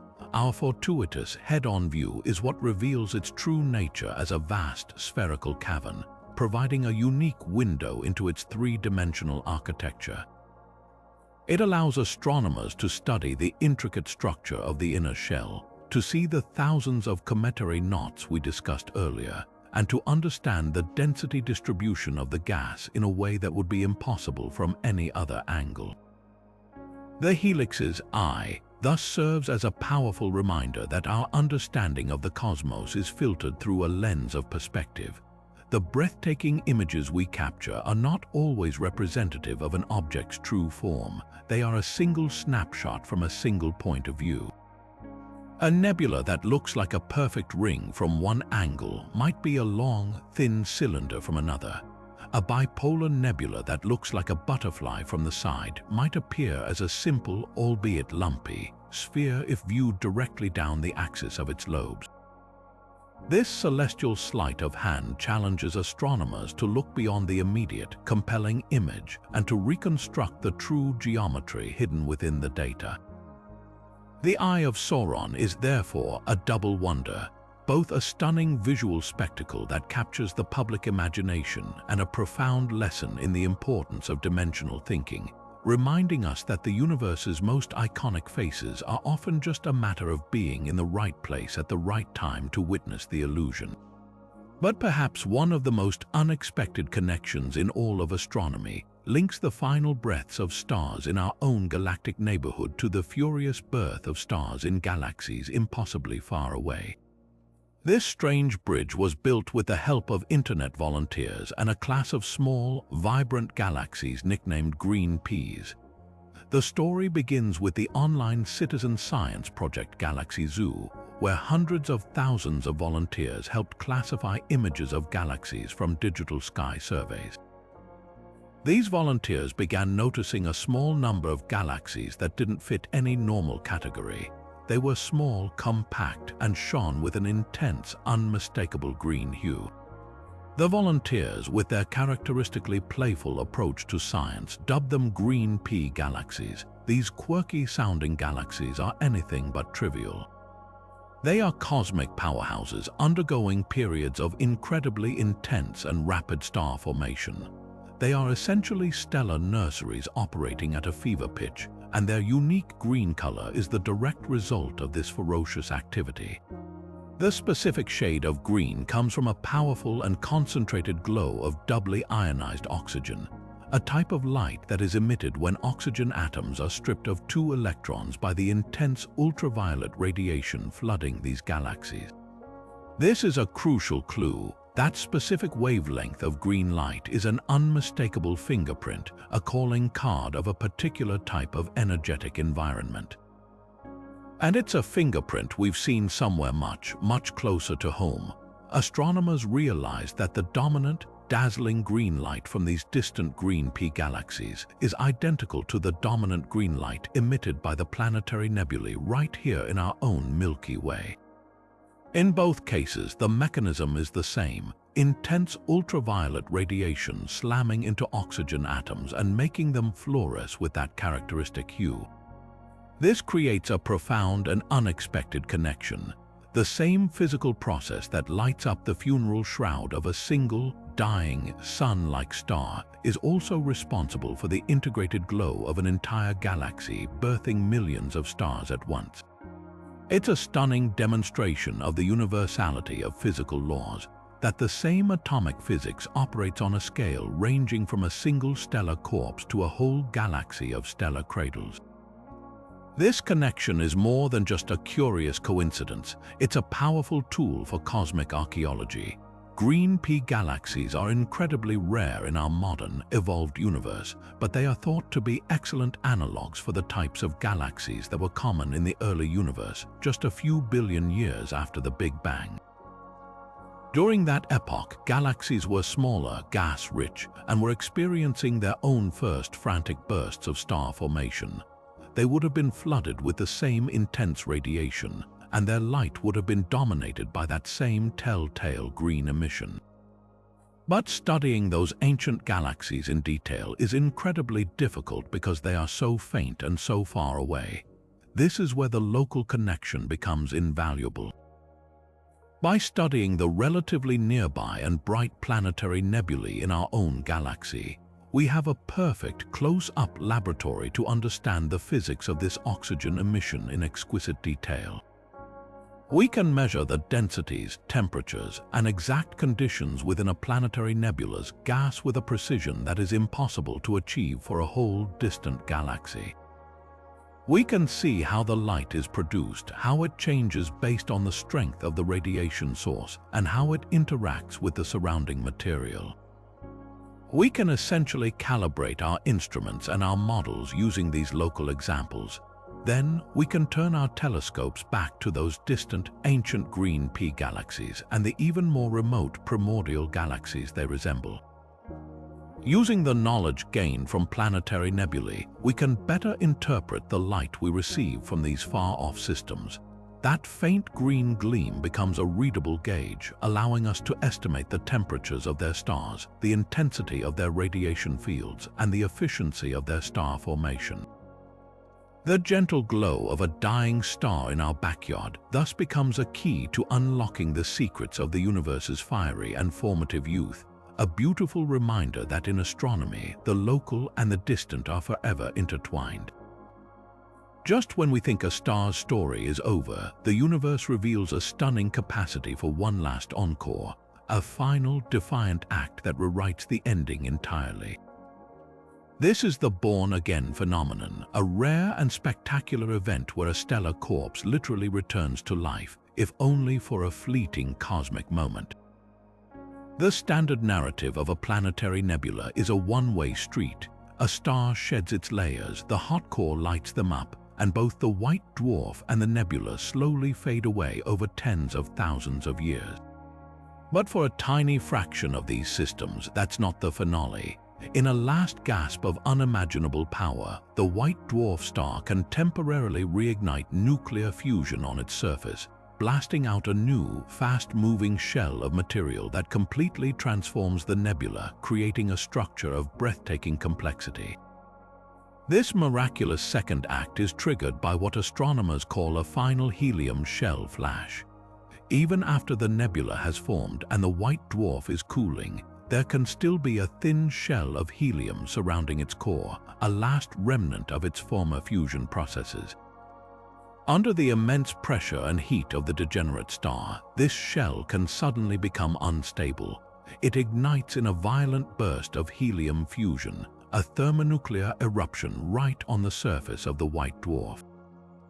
For a brief period, perhaps just a few years, this dead star balloons back out to red giant proportions, becoming thousands of times brighter and ejecting a significant amount of new, processed material at high speed. It is a stellar resurrection, a phoenix rising from its own ashes. The result is a celestial Russian doll, a nebula within a nebula. The new, dense shell of gas ejected during this born-again episode expands rapidly, but it quickly slams into the older, much larger nebula that was ejected thousands of years earlier.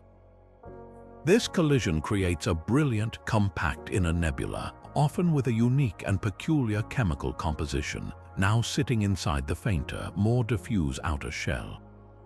The most famous and beautiful example of this is A30, the nickname for the Planetary Nebula located in the constellation Scorpius. From a distance, it looks like a standard, if somewhat large, elliptical nebula. But Hubble's sharp eye revealed its secret. Nestled perfectly at its heart is a stunning, jewel-like inner ellipse connected to the central star by a series of intricate radial filaments. This is the signature of the born-again event, a new, younger nebula shining inside the fossil of its predecessor. This process doesn't just create a new visual structure, it dramatically alters the nebula's chemistry. The material ejected during the final flash is freshly processed in the star's brief return to fusion. It is often incredibly rich in carbon and other elements forged in that last burst of energy, creating stark chemical differences between the inner and outer shells. This provides astronomers with a unique laboratory to study nucleosynthesis, the creation of elements in real time, showing them the specific products of a helium-burning shell. The born-again phenomenon is the ultimate challenge to simple, linear models of stellar evolution. It proves that a star's death can be a story with a surprise twist, a final paragraph that adds new layers of meaning to the entire narrative. These objects are rare cosmic treasures, offering a direct glimpse into the unstable and powerful processes that can occur even in a star's final moments, reminding us that in the cosmos, even death is not always the end. And just when we thought stellar outflows couldn't get more creatively destructive, the universe presents us with a celestial holiday decoration. In the constellation of Cassiopeia, there exists a nebula so perfectly and eerily reminiscent of a grinning, carved pumpkin that it has been officially nicknamed the Jack-O-Lantern Nebula. This isn't a vague, suggestive shape. Through the infrared eyes of NASA's Spitzer Space Telescope, the resemblance is unmistakable. A bright central source acts as the candle, while vast, dark cavities carved into the surrounding cloud of dust and gas form the triangular eyes and a jagged, smiling mouth. This is not a gentle formation of glowing gas. It is a demonstration of cosmic power, a vivid example of how a star's furious winds can actively sculpt and gouge its environment into recognizable forms.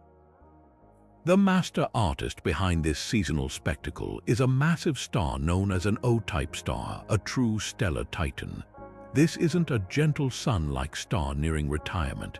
It's a young, incredibly hot and violent behemoth, many times more massive than our own sun. Stars of this magnitude live fast and die young, and they spend their short lives blasting their surroundings with a hurricane of radiation and a relentless supersonic stellar wind. The raw power of this wind is almost incomprehensible, carrying away massive amounts of the star's own mass and moving at speeds that can exceed thousands of kilometers per second.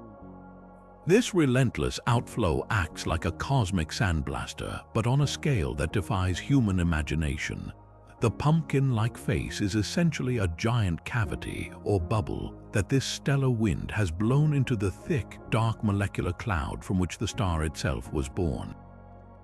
The features of the face, the eyes and mouth, are areas where the wind has encountered less resistance and has therefore blasted deeper and more clearly into the cloud, creating those pronounced empty regions. The brighter green glow that fills the nebula and outlines the carved features is primarily from dust grains that have been heated by the intense light of the central star and are now radiating that energy back out in the infrared. The darker, untouched portions of the cloud are the parts of the pumpkin that haven't been carved away, the thick shell of gas and dust that hasn't yet been eroded by the star's powerful outflow. What makes the Jack-O-Lantern Nebula particularly special is the clarity of its structure, which suggests the sculpting process is ongoing and highly directional. This isn't a symmetric bubble blown by a calm, steady wind. The intricate patterns hint that the surrounding cloud is not uniform. It has denser clumps and emptier voids, and the stellar wind is finding the path of least resistance, carving its way through the cloud's weak points to create this specific, recognizable shape. It provides a stunning snapshot of feedback in action, where a star doesn't just form from a cloud and then ignore it. It actively and violently dismantles its own natal environment, transforming a structure of birth into a temporary work of art that will eventually be completely dissolved by the very power that created it. This eerie grin in the cosmos is therefore a transient masterpiece, a brief and violent phase in the life of a massive star, reminding us that even the most destructive forces in the universe can occasionally produce something we find strangely and familiarly beautiful. Yet even the pumpkin's eerie grin and the violent artistry of the Butterfly Nebula cannot prepare us for a discovery that seems to defy not only our understanding of nebula shapes, but the very nature of chance itself. Imagine a structure so precisely ordered, so intricately wound, that it mirrors the most fundamental blueprint of life on Earth. This is not science fiction. This is the stunning reality of the Double Helix Nebula, an object so bizarre its very existence seems to whisper of forces we are only beginning to comprehend. Located a mere 300 light-years from the supermassive black hole at the very heart of our galaxy, Sagittarius A, this nebula presents a sight that leaves astronomers both baffled and mesmerized. Stretching across 80 light-years of space, its form is not a series of lobes or rings, but a pair of perfectly braided, strand-like filaments, twisting around one another in a graceful, cosmic dance that bears an uncanny and breathtaking resemblance to a molecule of DNA. The coincidence is so visually striking it feels intentional, as if the universe itself is drawing a connection between the macroscopic and the microscopic, between the forces that shape galaxies and the codes that shape life. But this is no celestial signpost. It is a spectacular demonstration of physics on a galactic scale. The mechanism behind this incredible twist is believed to be the immense magnetic field that permeates the chaotic region around our galaxy's central black hole. The prevailing theory suggests that the nebula's material is being caught in an enormous, rotating magnetic field, one that is itself created by the powerful accretion disk of superheated gas swirling around Sagittarius A. As this vast disk spins, it drags the magnetic field lines with it, creating a churning, dynamic environment. Now, picture a cloud of gas and dust falling into this region.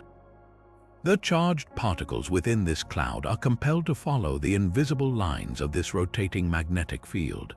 As the field twists, so too must the particles, getting caught in its inexorable pull and strung out along these lines like beads on a rotating wire. Over time, this motion braids the entire structure into the iconic double helix shape we observe. It's a process akin to twisting two strands of rope together, but on a scale so vast it encompasses distances that dwarf our entire solar system. This discovery does more than just add another strange shape to our catalog. It provides direct, observable evidence of the awesome power of ordered magnetic fields to impose structure on the chaos of interstellar space. The Double Helix Nebula acts as a giant cosmic weather vane, its elegant spirals tracing out the rotation of the magnetic field around our galaxy's most mysterious and powerful object. It shows us that the influence of a black hole is not limited to its immense gravity. It can extend outward through its magnetic influence, sculpting the very gas around it into forms of stunning geometric precision.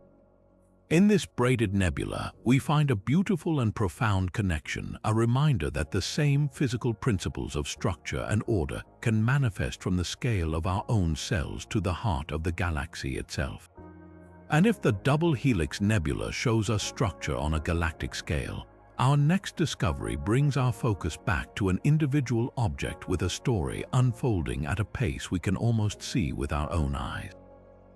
For centuries, astronomers have studied planetary nebulae as if they were frozen sculptures. their changes occurring over timescales far too long for a human lifetime to perceive. But then we found HEN 313557, an object so young and dynamic it earned the nickname the Stingray Nebula. This isn't a relic from the distant past, it is a stellar event happening right now, offering us a time-lapse movie of a nebula's infancy and a front-row seat to a cosmic metamorphosis happening in what amounts to the blink of an eye.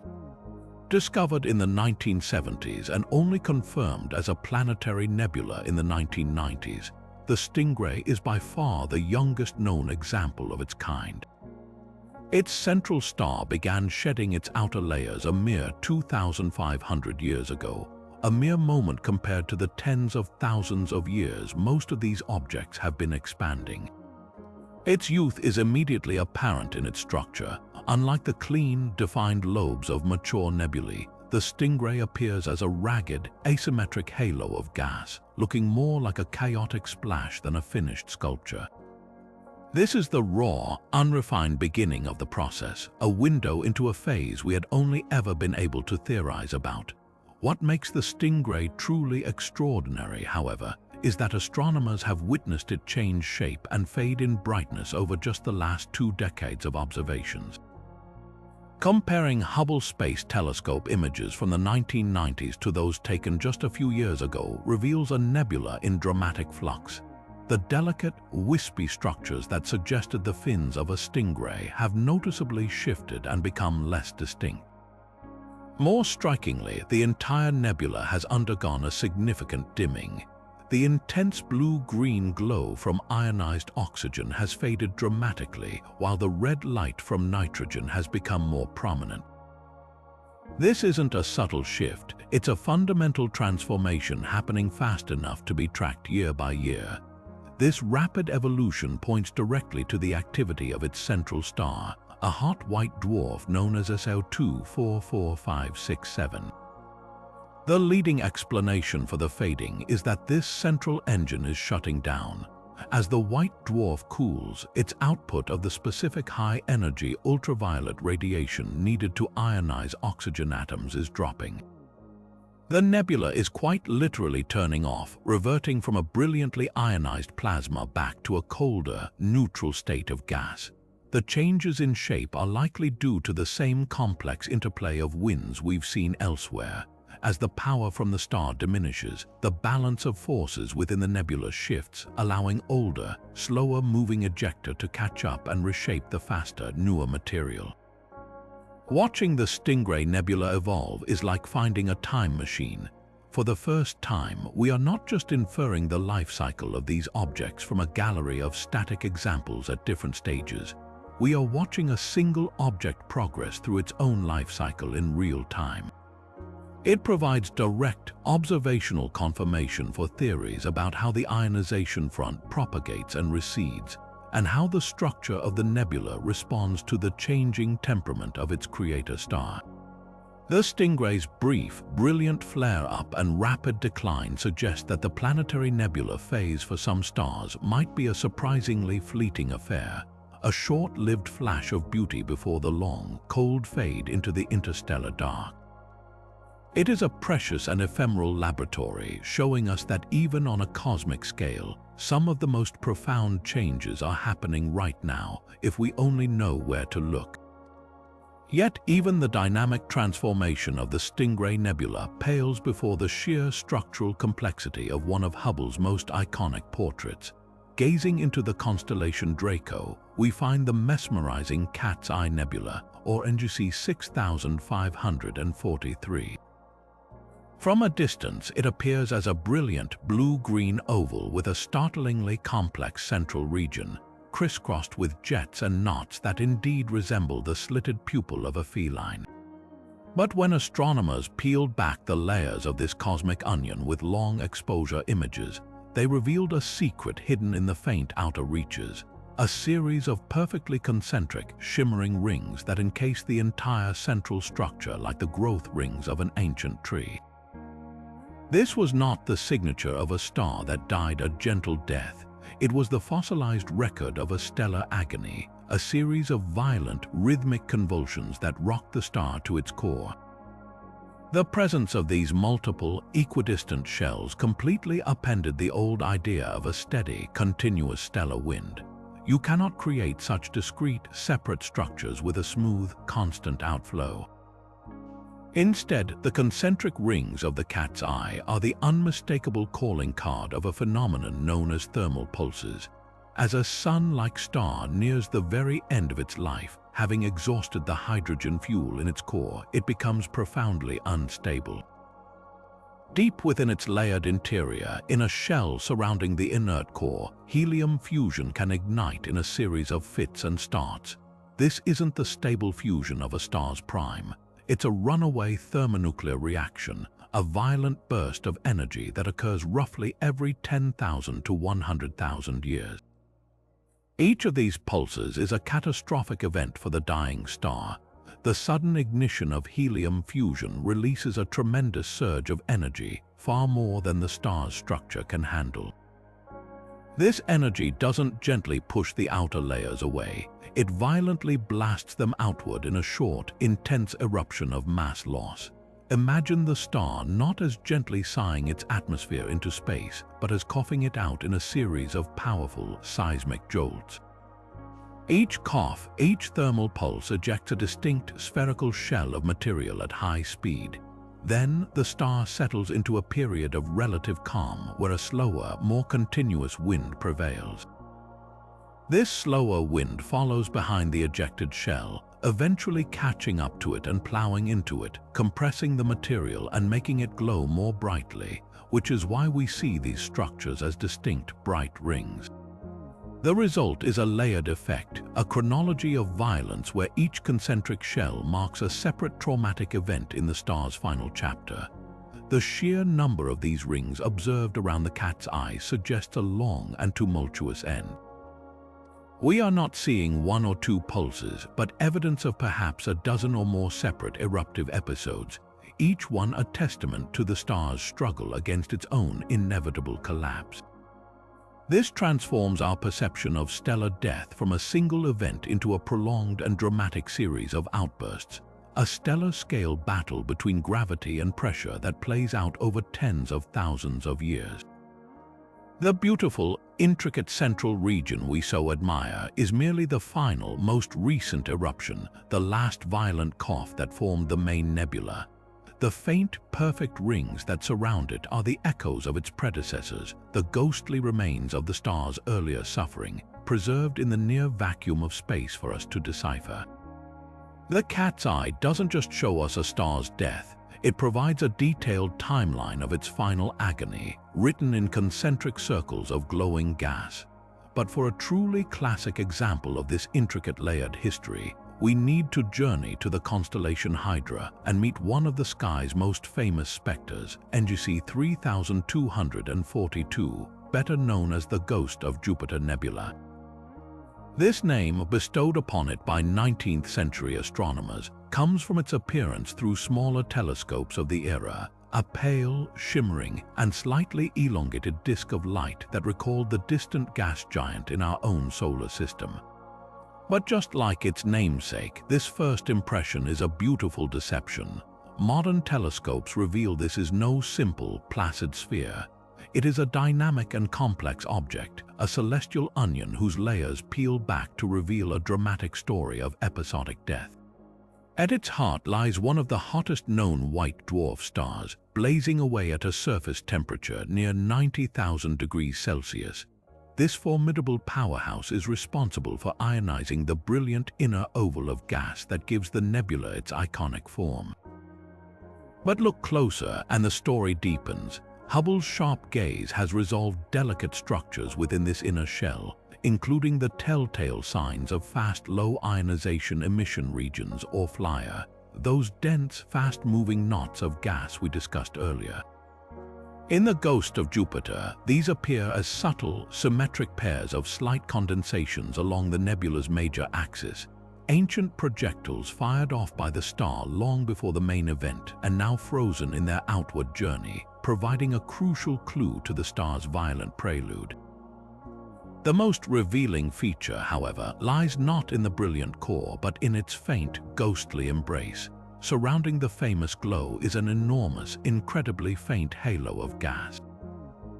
This halo is not illuminated by the fierce ultraviolet light of the central star. It is instead a fossil, the remnant of a much earlier and slower mass loss event that occurred tens of thousands of years before the nebula we see today was even conceived. This material was ejected when the star was still a calm red giant, slowly and steadily puffing away its atmosphere in a spherical wind. It drifted outward, cold and dark, all but invisible. Then, much later, the star's death throes began in earnest. The faster, more recent ejector that formed the bright inner nebula ballooned outward, and when it finally collided with and compressed this ancient, patient halo, it caused it to glow faintly, illuminating its own history.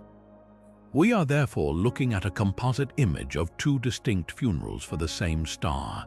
The faint, spherical halo is the preserved remains of its quiet, initial retirement. The brilliant, structured inner nebula is the record of its final, dramatic departure. This layered structure is a direct result of the star's increasing instability, a transition from a steady wind to the violent, pulsed ejections we see evidence for in objects like the Cat's Eye Nebula. The ghost of Jupiter serves as a perfect cosmic museum, displaying its entire evolutionary history in a single, breathtaking view.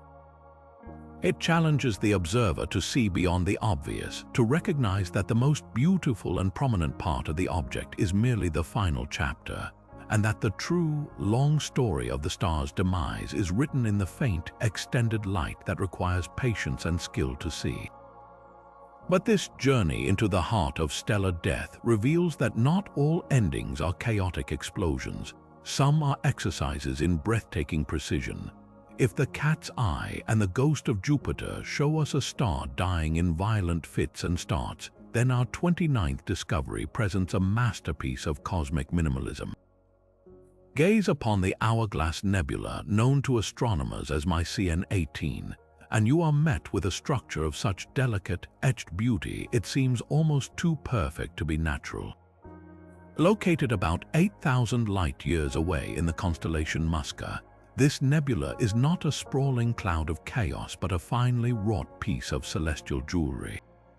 Its iconic form features two nearly perfect, overlapping circular lobes, pinched at the center into an infinitesimally narrow waist, all set against the velvet black of space. The most stunning detail, revealed in exquisite detail by the Hubble Space Telescope, is the appearance of delicate, concentric rings etched within each lobe, like the grooves on a finely crafted vinyl record or the growth rings of a tree seen in perfect cross-section. This etched appearance is the key to understanding its profoundly strange nature.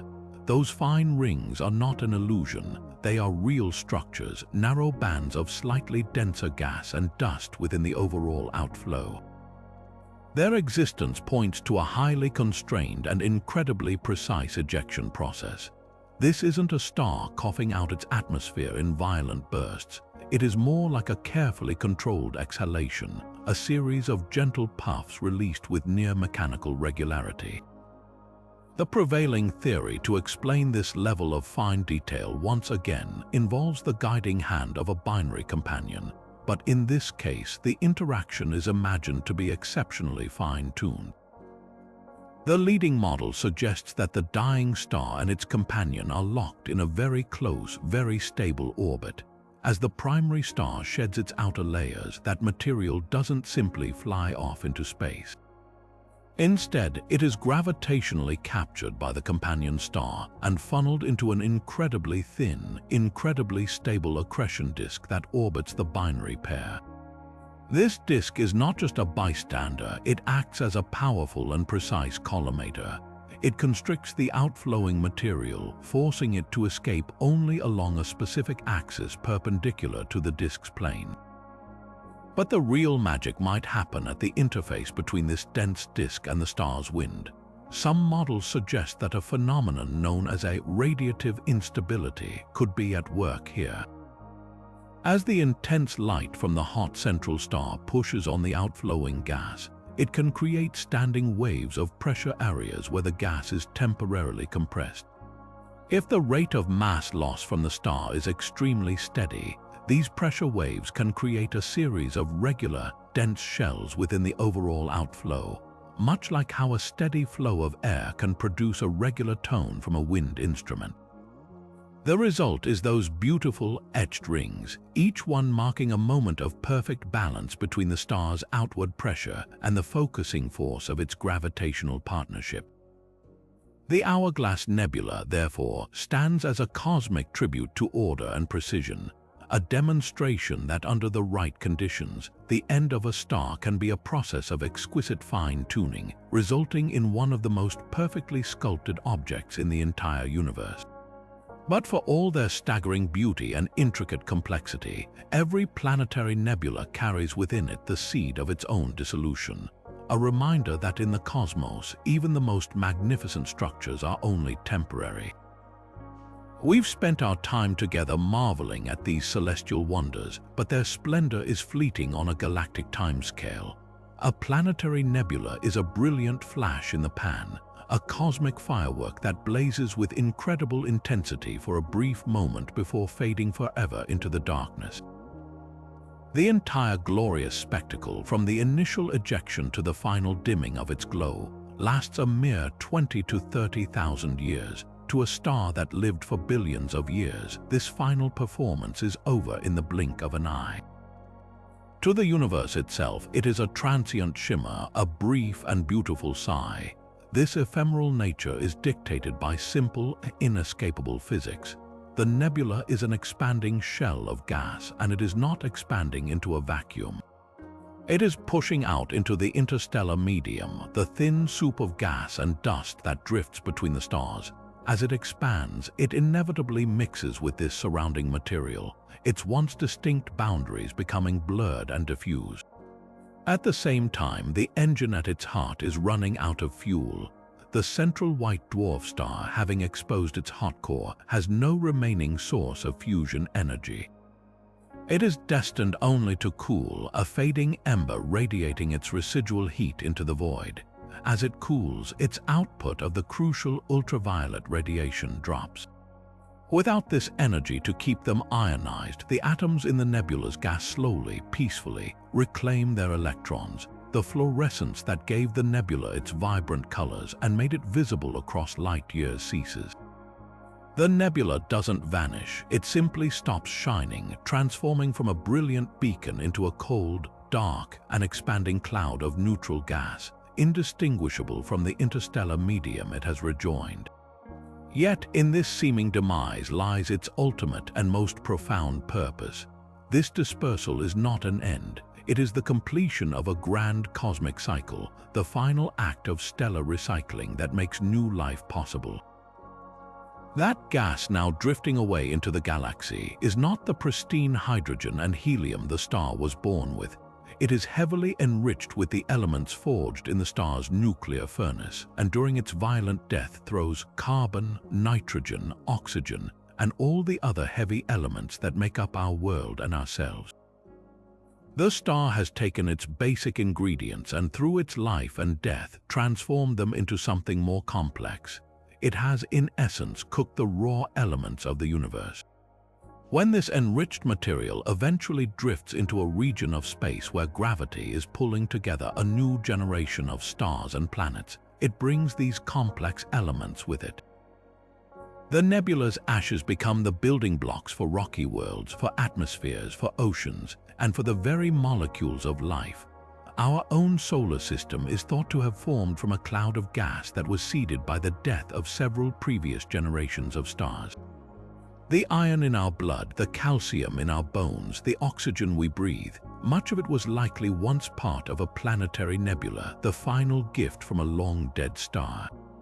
So when we look at a planetary nebula, we are not just looking at a grave. We are looking at a galactic fertilizer, a cosmic compost heap that is busily enriching the soil of the universe for the next planting. It is a beautiful and humbling thought that the end of one star is the potential beginning of countless new worlds, and perhaps one day new life. The nebula fades, but its legacy is eternal, woven into the fabric of new suns and the very DNA of creatures yet to be born. From the cosmic misnomer that started it all to the impossibly cold winds of the Boomerang Nebula, from the DNA-like braids sculpted by a supermassive black hole to the phosphorus for life forged in stellar furnaces, our journey through these 30 discoveries reveals a universe that is infinitely more creative and chaotic than we ever imagined. We've seen that a star's death is not a simple, singular event, but a complex saga, a story written in chapters of violence, symmetry, and breathtaking beauty. It is a saga shaped by invisible magnetic forces, orchestrated by the gravitational dances of binary companions, and even influenced by the faint whisper of our galaxy's own magnetic field. These nebulae are not merely beautiful graves, they are the universe's most dynamic physics laboratories. They are places where stars are resurrected in born-again eruptions, where material is ejected in precise, etched rings, and where the very laws of chemistry are temporarily defied, allowing incompatible types of dust to coexist. They are time machines offering us real-time views of stellar metamorphosis in the Stingray Nebula and fossilized records of ancient convulsions in the concentric rings of the Cat's Eye. They are creators and recyclers, forging the very elements that build worlds and seed the galaxy with the potential for life, all while creating temporary celestial art that will, in a cosmic blink, fade back into the darkness from which it came. This exploration fundamentally changes our perspective. We can no longer look at a quiet point of light in the night sky and assume a peaceful, solitary existence. We now know that within that pinprick could be a stellar partnership careening toward a violent divorce, a magnetic field focusing jets across light years, or 1,000 potential solar systems taking shape within sheltered knots of gas. Each of these 30 discoveries peels back a layer of a deeper mystery, and with every layer removed, we find not simplicity but greater complexity. They humble us, reminding us that for all we have learned, the cosmos holds secrets and mechanisms we are only beginning to glimpse.